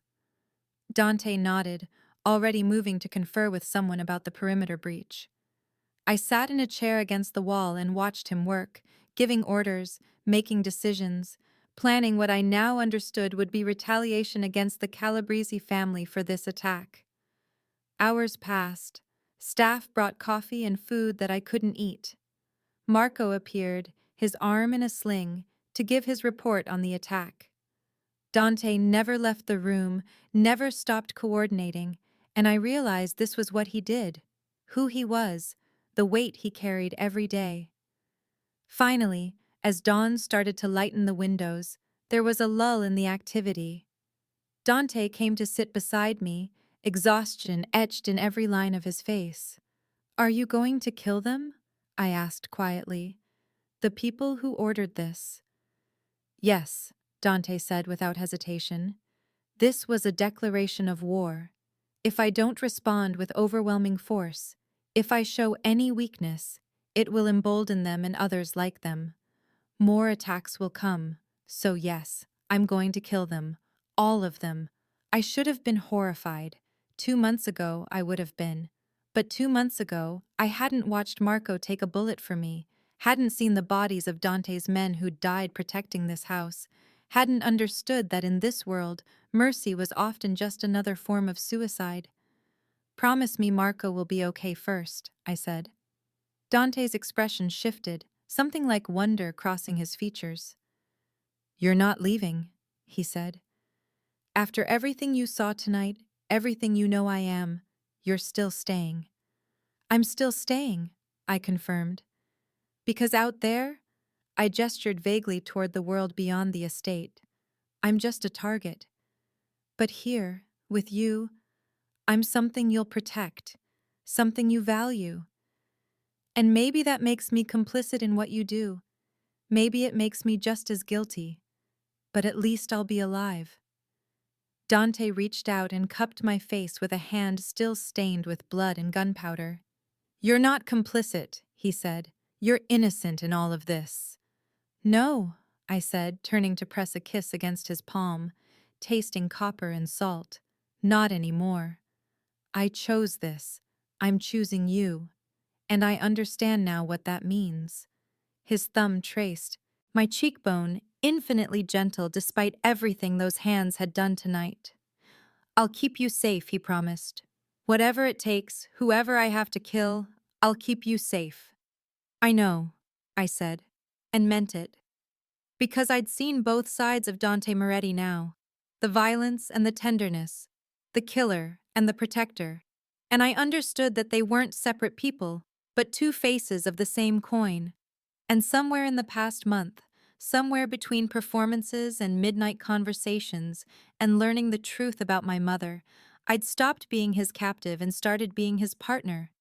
Even if that partnership was built on blood and bullets and choices that could never be unmade. I woke in Dante's bed for the first time the morning after the attack, still wearing the blood-spattered gown from the night before, my body curled against his on top of the covers, like we were both too exhausted to do more than collapse together.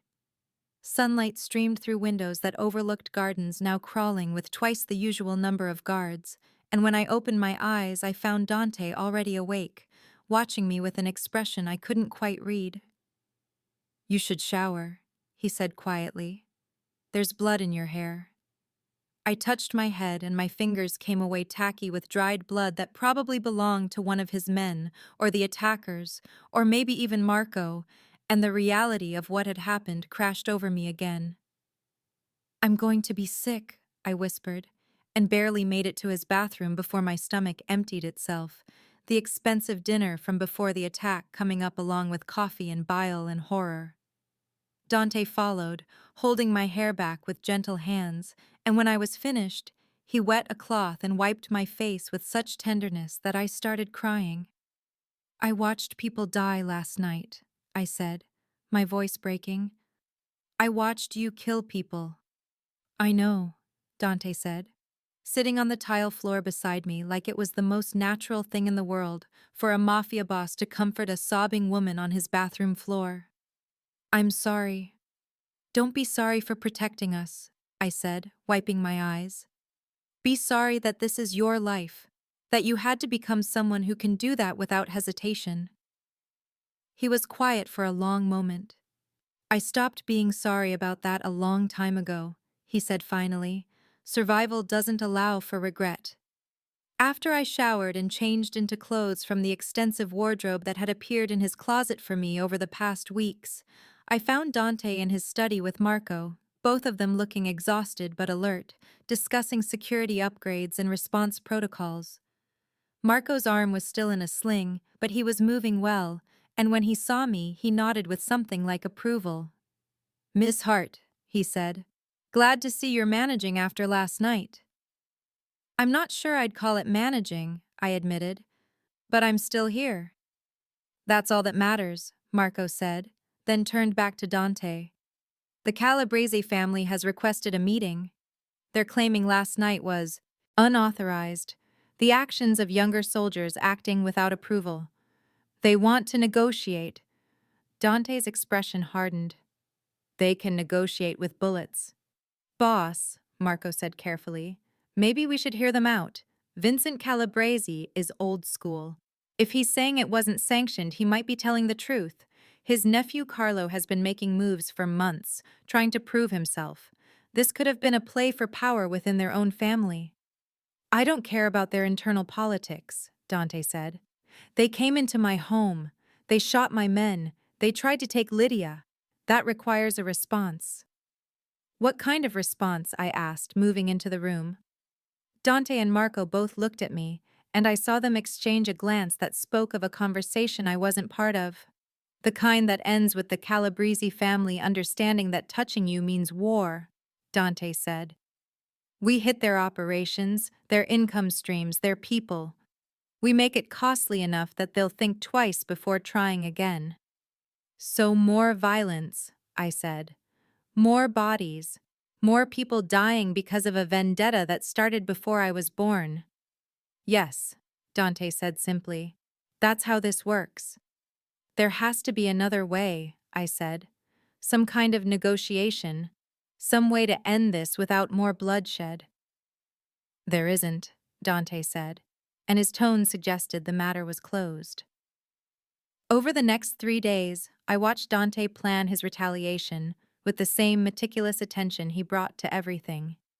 Men came and went from his study carrying maps and photographs and reports. Phone calls were made in rapid Italian. Weapons were cleaned and checked. The house took on the atmosphere of a military installation preparing for war, and I found myself relegated to the sidelines, protected but powerless, watching events unfold that I had no ability to influence. On the fourth day, Dante came to find me in the music room where I'd been practicing, trying to lose myself in scales and arias, trying to forget the sound of gunshots and the sight of bodies falling. "We need to talk," he said, and something in his tone made my stomach drop. He led me to his private study and gestured to the chair across from his desk, the same chair where I'd sat when I signed my contract a lifetime ago. "I've made arrangements," he said without preamble. "Witness protection, new identity, a house in Montana with security that even the Calabrese family won't be able to penetrate. You'll have money, enough to live comfortably for the rest of your life. You can teach, perform under your new name, build whatever life you want." I stared at him, not understanding. "You're sending me away." "I'm giving you a choice," Dante corrected. "Last night proved that keeping you here puts you in constant danger. The Calabrese family knows you exist, knows you're important to me. They'll keep trying to use you as leverage, and eventually they might succeed. You'll be safer far away from me, from this life. So after everything, after forcing me to stay, after claiming I belong to you, you're just letting me go," I said, and couldn't keep the bitterness from my voice. "I was wrong," Dante said, and the admission seemed to cost him. "I was selfish and controlling, and I convinced myself that keeping you here was about protection, when really it was about possession. I wanted to own something beautiful in a world that's mostly ugly. But you're not a thing to be owned, Lydia. You're a person who deserves to make your own choices. So choose. Stay here and live with constant danger, or take the out I'm offering and be free." "Why would you give me up after claiming I was yours?" I asked. "Because you were never mine to keep," Dante said, and I saw the pain in his eyes, carefully controlled but there beneath the surface. "You have to choose this. Choose me. Not because I manipulated you into it, not because you're afraid of what's out there, but because you actually want this life, want me, despite everything I am." I stood and walked to the window, looking out over the gardens where armed men patrolled and beauty existed alongside violence. I thought about my mother, about the choice she'd made to testify, about the courage it must have taken to accept a new identity and build a life in the shadow of constant threat. I thought about the woman I'd been 2 months ago, drowning in debt and going through the motions of existence without really living. And I thought about the woman I'd become, someone who'd faced down killers, who'd watched a man die and chosen to stay anyway, who'd found her voice again, not in spite of the danger but because of it. "I choose you," I said, turning back to face Dante. "But on my terms." His expression shifted, hope and caution warring in equal measure. "What terms?" "I'm not hiding in Montana," I said. "I'm not running from the Calabrese family or pretending the past doesn't exist. If there's a way to end this without more war, without more bodies, then we take it. If that means facing Vincent Calabrese myself, then that's what I do." "Absolutely not," Dante said, standing abruptly. "I won't put you in a room with that man. He ordered your mother's death. He's ordered dozens of deaths. It's too dangerous." "Then make it safe," I said. "Bring your men, control the location, set whatever terms you need. But let me try. Because this vendetta, this blood feud, it's cost too much already. Your mother, your father, your fiancé, Marco's shoulder, the men who died the other night. When does it end, Dante? When everyone's dead." "When it has to," Dante said. But I heard the exhaustion in his voice, saw the weight of all those deaths pressing down on him. "When honor demands it." "Then let me create a way for honor to be satisfied without more killing," I said, moving to stand in front of his desk. "I'm the one they want, right? The symbol of the old debt, so let me be the symbol of a new peace." Dante stared at me like I'd suggested flying to the moon. "You have no idea what you're asking." "I'm asking to use the only weapon I have," I said, My voice. Let me perform for them. For Vincent Calabrese himself. Let me show him that Elena Hart's daughter isn't afraid, that she's willing to face the past her mother left behind. Maybe that's enough. Maybe courage can satisfy honor. You're insane, Dante said. But I heard consideration beneath the refusal. This is insane. It's exactly the kind of dramatic gesture that might work, Marco said from the doorway, and we both turned to see him standing there, his good arm crossed over the sling. Boss, he's right. The old guard, men like Vincent Calabrese, they respect courage. They respect someone who faces fear head on. If Miss Hart is willing to sing for them, to stand in front of them without flinching, that might be worth more than a dozen retaliatory strikes. Dante looked between us, and I saw him calculating, weighing risks and benefits with the same strategic mind that ran his organization. If I allow this, he said slowly, it happens on my terms. Neutral location, my men throughout the venue, exit strategies in place. And you don't go alone. I'm with you every second. Agreed, I said. When Marco made contact with the Calabrese family through the various channels that apparently existed for exactly this kind of negotiation, the response came within hours. Vincent Calabrese would meet, but he had terms of his own. A public performance at his granddaughter's wedding, a sign that the feud was truly over, that the daughter of Elena Hart bore no ill will toward the family that had wanted her mother dead. Dante refused immediately, called it a trap, said there was no way to secure a wedding with hundreds of guests. But I saw the opportunity in it, the symbolic power of standing before the entire Calabrese family and singing without fear. I'll do it, I said. But I have conditions too. The performance happens at a neutral venue, not Calabrese property. Dante's men are present as wedding guests, mixed throughout the crowd. And this ends the vendetta permanently, documented and witnessed by both families. Vincent can save face by having me perform, Dante maintains his strength by dictating terms, and we all get to stop looking over our shoulders. To my surprise, Vincent Calabrese agreed. The neutral venue chosen was an old opera house in the theater district, closed for renovations but still structurally sound, a space that had once hosted the kinds of performances my mother had dreamed of giving. The symbolism was almost too perfect, the courtesan's daughter singing in a palace of art, surrounded by two families built on blood. The 2 weeks leading up to the performance were the most intense of my life. Dante's men swept the opera house daily, checking for explosives and weapons and weak points in security. I rehearsed obsessively, working with Marcus Sullivan again, the pianist who'd accompanied me at that first fateful performance. We chose Verdi, La Traviata, the story of a courtesan who falls for a nobleman whose love is complicated by the worlds they come from, who dies knowing she made the choice to love despite the cost.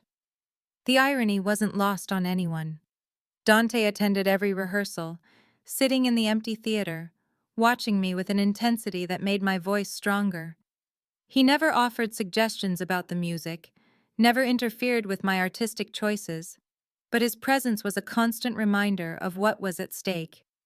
The night before the performance, I couldn't sleep. I found Dante in his study, still working despite the late hour, and when he looked up and saw me standing in the doorway, he set down whatever document he'd been reviewing. "Can't sleep," he said, and it wasn't quite a question. "I keep thinking about my mother," I admitted, moving into the room. About what it must have been like for her, knowing that doing the right thing meant giving up everything, that testifying meant losing her name, her career, her chance at the life she'd dreamed of. She was brave, Dante said, braver than most people ever have to be. I hope I inherited that, I said, because tomorrow I'm going to need every bit of courage I can find. You don't have to do this, Dante said, standing and moving around the desk. Even now you can back out. Take the Montana option. Be safe. I don't want safe, I said. I want you. I want this life, as complicated and dangerous as it is. I want to wake up next to you and argue over dinner and perform while you watch like my voice is the most important thing in the world. I want all of it. Dante pulled me against him, his arms wrapping around me with a fierceness that spoke of fear and need in equal measure. If anything happens to you tomorrow, he said into my hair, if they hurt you. They won't, I said, because you'll be there, because I trust you to keep me safe, and because I'm not going to give Vincent Calabrese the satisfaction of seeing me afraid. The opera house on the day of the performance was transformed, decorated for a wedding that was really a peace summit, filled with flowers and candles and several hundred guests who were really soldiers from two warring families. I arrived with Dante, walking through a side entrance, surrounded by his men, and changed in a dressing room that had probably hosted legendary sopranos a generation ago. The gown I wore was deep red, the color of wine or blood depending on how the light caught it, and when I looked at myself in the mirror, I saw someone I barely recognized, someone strong and certain and ready to claim her own power. Dante came to the dressing room door, immaculate in a black suit, his expression carefully controlled except for his eyes, which held fear and pride in equal measure. "It's time," he said. I took his hand and let him lead me through the backstage area to the wings. From here I could see the theater, every seat filled, the Moretti family on one side, the Calabrese family on the other, with a neutral aisle down the center, where the bride and groom would soon process. Armed men lined the walls, each side watching the other with the kind of attention that could turn violent in a heartbeat. Vincent Calabrese sat in the front row on the Calabrese side, an old man in an expensive suit, flanked by younger men who were probably his sons and nephews. He looked up toward the stage, and our eyes met across the distance, and I saw him nod slightly, an acknowledgement of what we were both attempting here. "You don't have to prove anything," Dante said quietly, his hand tightening on mine. "You've already proven everything by being willing to stand here." "Now I have to prove I can sing here too," I said, and kissed him quickly before stepping away. I walked onto the stage alone, my heels clicking against the wooden floor, and stood in the spotlight while hundreds of eyes tracked my movement.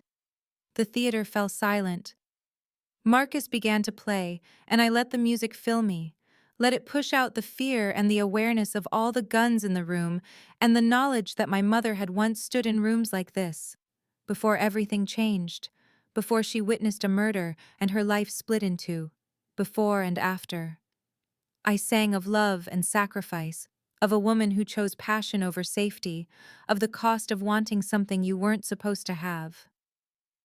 My voice soared through the old opera house, filling corners that hadn't heard music in years, and I watched Dante in the front row, his eyes never leaving me, his hand near his weapon, but his face showing nothing but wonder.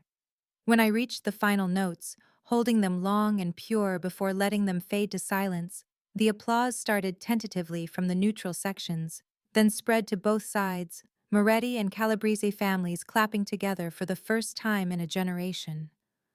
I saw Vincent Calabrese stand, saw him look at Dante across the aisle, saw some wordless communication pass between them. Then he spoke, his voice carrying through the theater. "Your mother had courage too," he said, addressing me directly. "She made the hard choice. So are you." I inclined my head, accepting the compliment and the acknowledgement of what it cost. Then I stepped off the stage, walked down the aisle between the two families, and took my place beside Dante. His hand found mine, our fingers lacing together, and we sat there together while the wedding proceeded, while two families that had been at war found a way to coexist in the same space without bloodshed. It wasn't forgiveness, it wasn't even friendship, but it was a choice to stop the cycle, to find honor in peace instead of violence. And as I sat there, Dante's hand warm in mine, I understood that this was what love looked like in his world. Not grand romantic gestures or promises of forever, but the willingness to stand together in a room full of enemies and choose each other anyway. To sing when you're terrified, to offer freedom when you want to hold on, to build something new from the wreckage of everything that came before. When the wedding ended, and we walked out of the opera house together, surrounded by Dante's men but no longer fleeing, no longer hiding, I realized I'd finally found what I'd been searching for since my mother died. Not safety or security or freedom from debt, but a life that felt real, choices that were truly mine, and someone who saw all of me, the voice and the fear and the strength, and wanted me anyway. Not despite the complications, but because of them. The ballroom looked exactly the same as it had that first night 6 months ago. All crystal chandeliers and burgundy silk walls, candlelight reflecting off champagne flutes and expensive jewelry, men in tailored suits, and women in designer gowns scattered throughout the space in clusters of wealth and power. But everything was different now, or maybe I was different, standing in the wings waiting for my cue to perform, wearing a midnight blue gown that Dante had commissioned from a designer in Milan, but paired with my mother's pearls, the ones she'd somehow kept through all the years of hiding and reinvention, a connection to who she'd been before everything changed. I touched them now, feeling the smooth surface warm against my skin, and felt her presence like a blessing, like she was telling me she understood the choices I'd made, the life I'd built from the wreckage of hers. Sophia appeared beside me, resplendent in black silk, her steel-gray hair perfectly coiffed, and adjusted the fall of my gown with practiced hands. "You look beautiful," she said, her accent still thick after 40 years in this country. "Mr. Moretti won't be able to take his eyes off you." "Mr. Moretti never takes his eyes off me during performances anyway," I said, and felt warmth spread through my chest at the thought. "It's becoming a problem.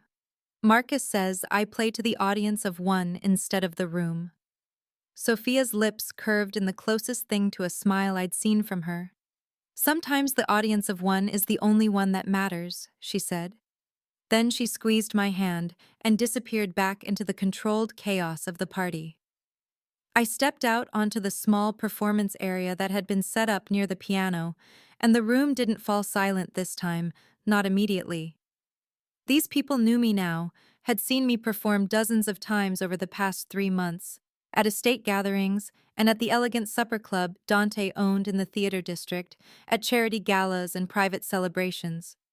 I was known in certain circles as Moretti's songbird, a title that should have made me bristle, but that I'd claimed and redefined on my own terms. I caught Dante's eye across the room, and he raised his glass slightly, a private acknowledgement that made my stomach flutter the way it had that first night, though now the feeling was anticipation rather than fear. He stood with a group of associates from Philadelphia, older men who were negotiating some kind of partnership involving shipping routes and distribution networks, business I understood just enough about to. No, I didn't want to understand more, but I also knew that my presence at these gatherings served a purpose beyond entertainment, that powerful men softened when I was in the room, that negotiations went more smoothly when there was beauty to remind them they were more than just animals fighting over territory. Marcus began to play, and I sang Puccini, the same aria I'd performed that first night, but everything about it was different now. My voice was stronger, more confident, shaped by months of daily practice in the music room Dante had built for me on the third floor, a space with perfect acoustics and floor-to-ceiling windows overlooking the rose gardens. I'd been recording there too, working on an album that Dante was funding, but that I controlled completely, choosing repertoire that ranged from classical arias to contemporary art songs, building something that was entirely mine. When I finished, the applause was warm and genuine, and I saw several of the Philadelphia associates nodding with approval, saw the way they looked at Dante with a new respect, as if my talent somehow reflected on him. Maybe it did. Maybe in his world, everything was about what you could acquire, what you could display, what set you apart from your rivals. But I'd stopped caring about their perceptions and started caring about my own. I performed because I loved it, because my voice was the one thing that had always been completely mine, because singing made me feel connected to my mother and to the woman I was becoming. Everything else was just context. I stepped off the performance area and made my way through the crowd, accepting compliments with practiced grace, smiling at faces that had become familiar over the months. Marco intercepted me halfway across the room, his arm fully healed now, though he still favored it slightly when he thought no one was watching. "Miss Hart," he said, and I'd long since given up trying to get him to call me Lydia. "Beautiful as always." "You're required to say that," I teased. "It's in your job description. Protecting the boss's interests includes flattering his songbird." Marco's expression softened. "It's not flattery if it's true," he said. "And for what it's worth, I'm glad you stayed. This place is better with you in it. The boss is better with you in it." I squeezed his hand, this man who'd taken a bullet for me, who'd become something like the uncle I'd never had, who still walked me to my car when I left the estate for my twice-weekly teaching sessions at the community center in the city. "Thank you," I said, "for everything, for still believing I made the right choice even when I'm not sure I did." "You made your choice," Marco said. "That's what matters. Not whether it was right or wrong, but that it was yours."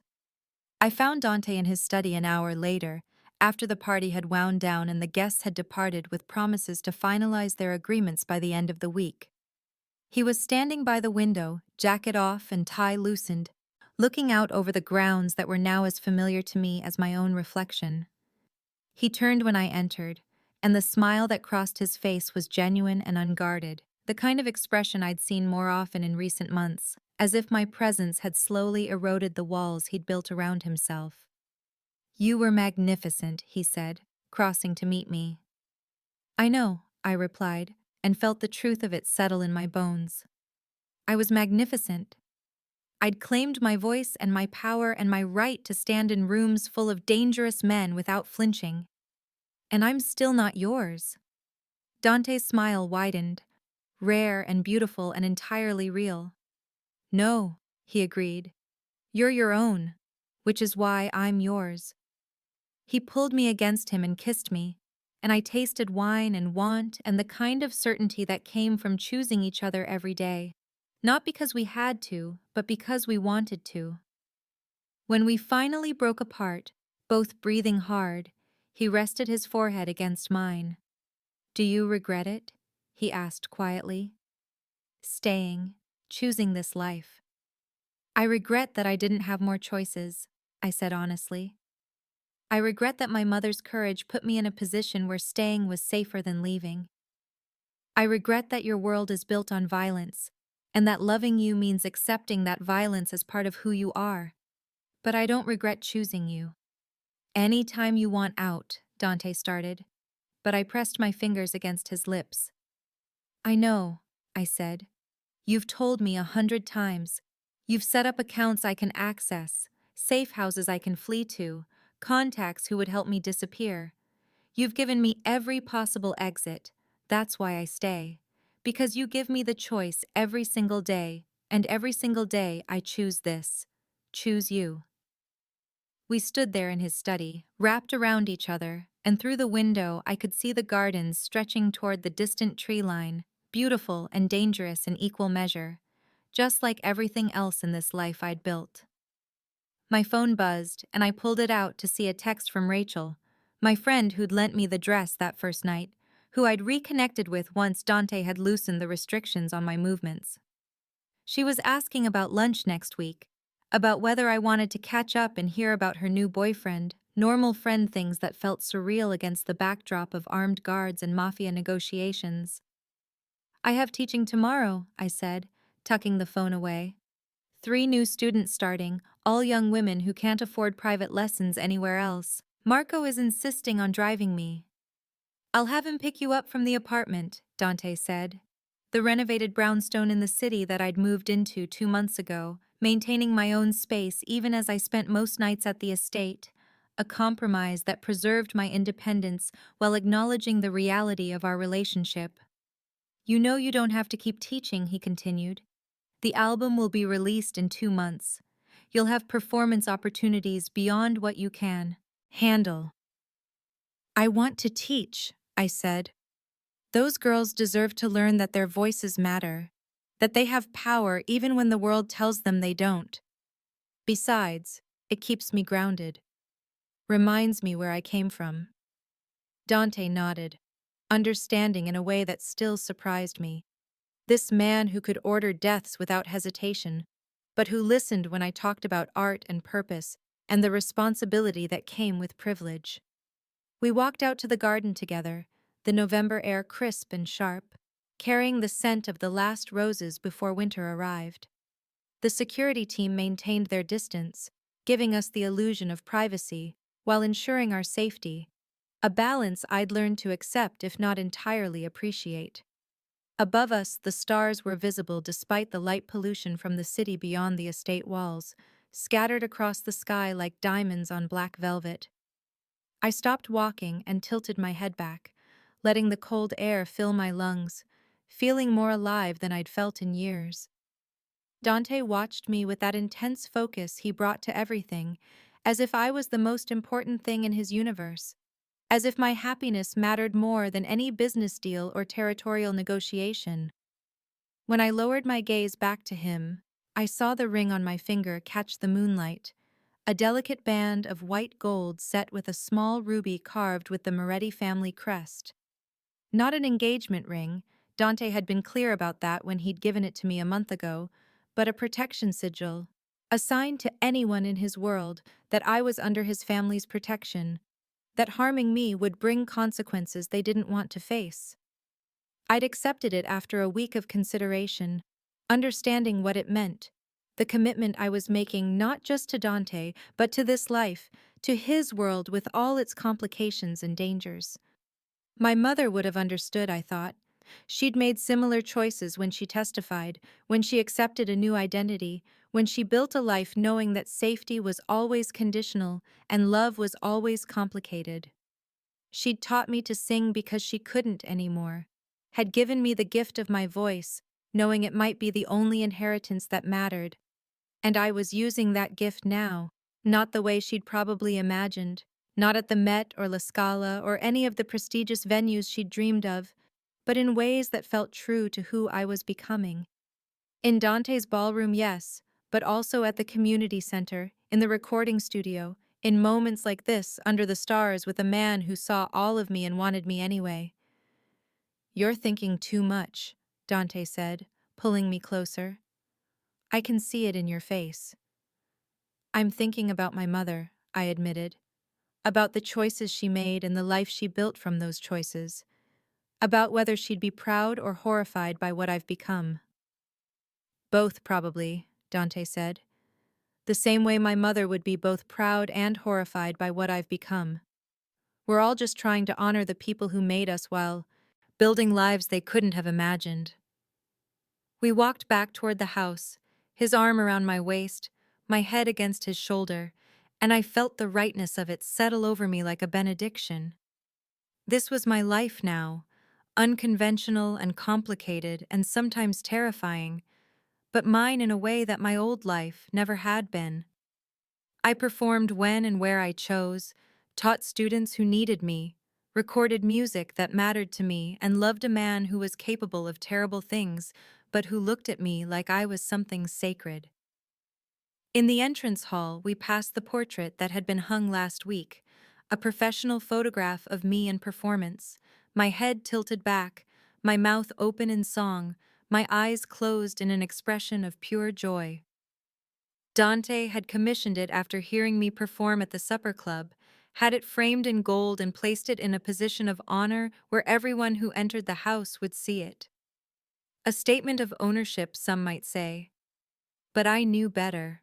It was a statement of value, of the space I'd carved out in his life and his world, of the fact that I wasn't just Moretti's songbird, but an artist in my own right.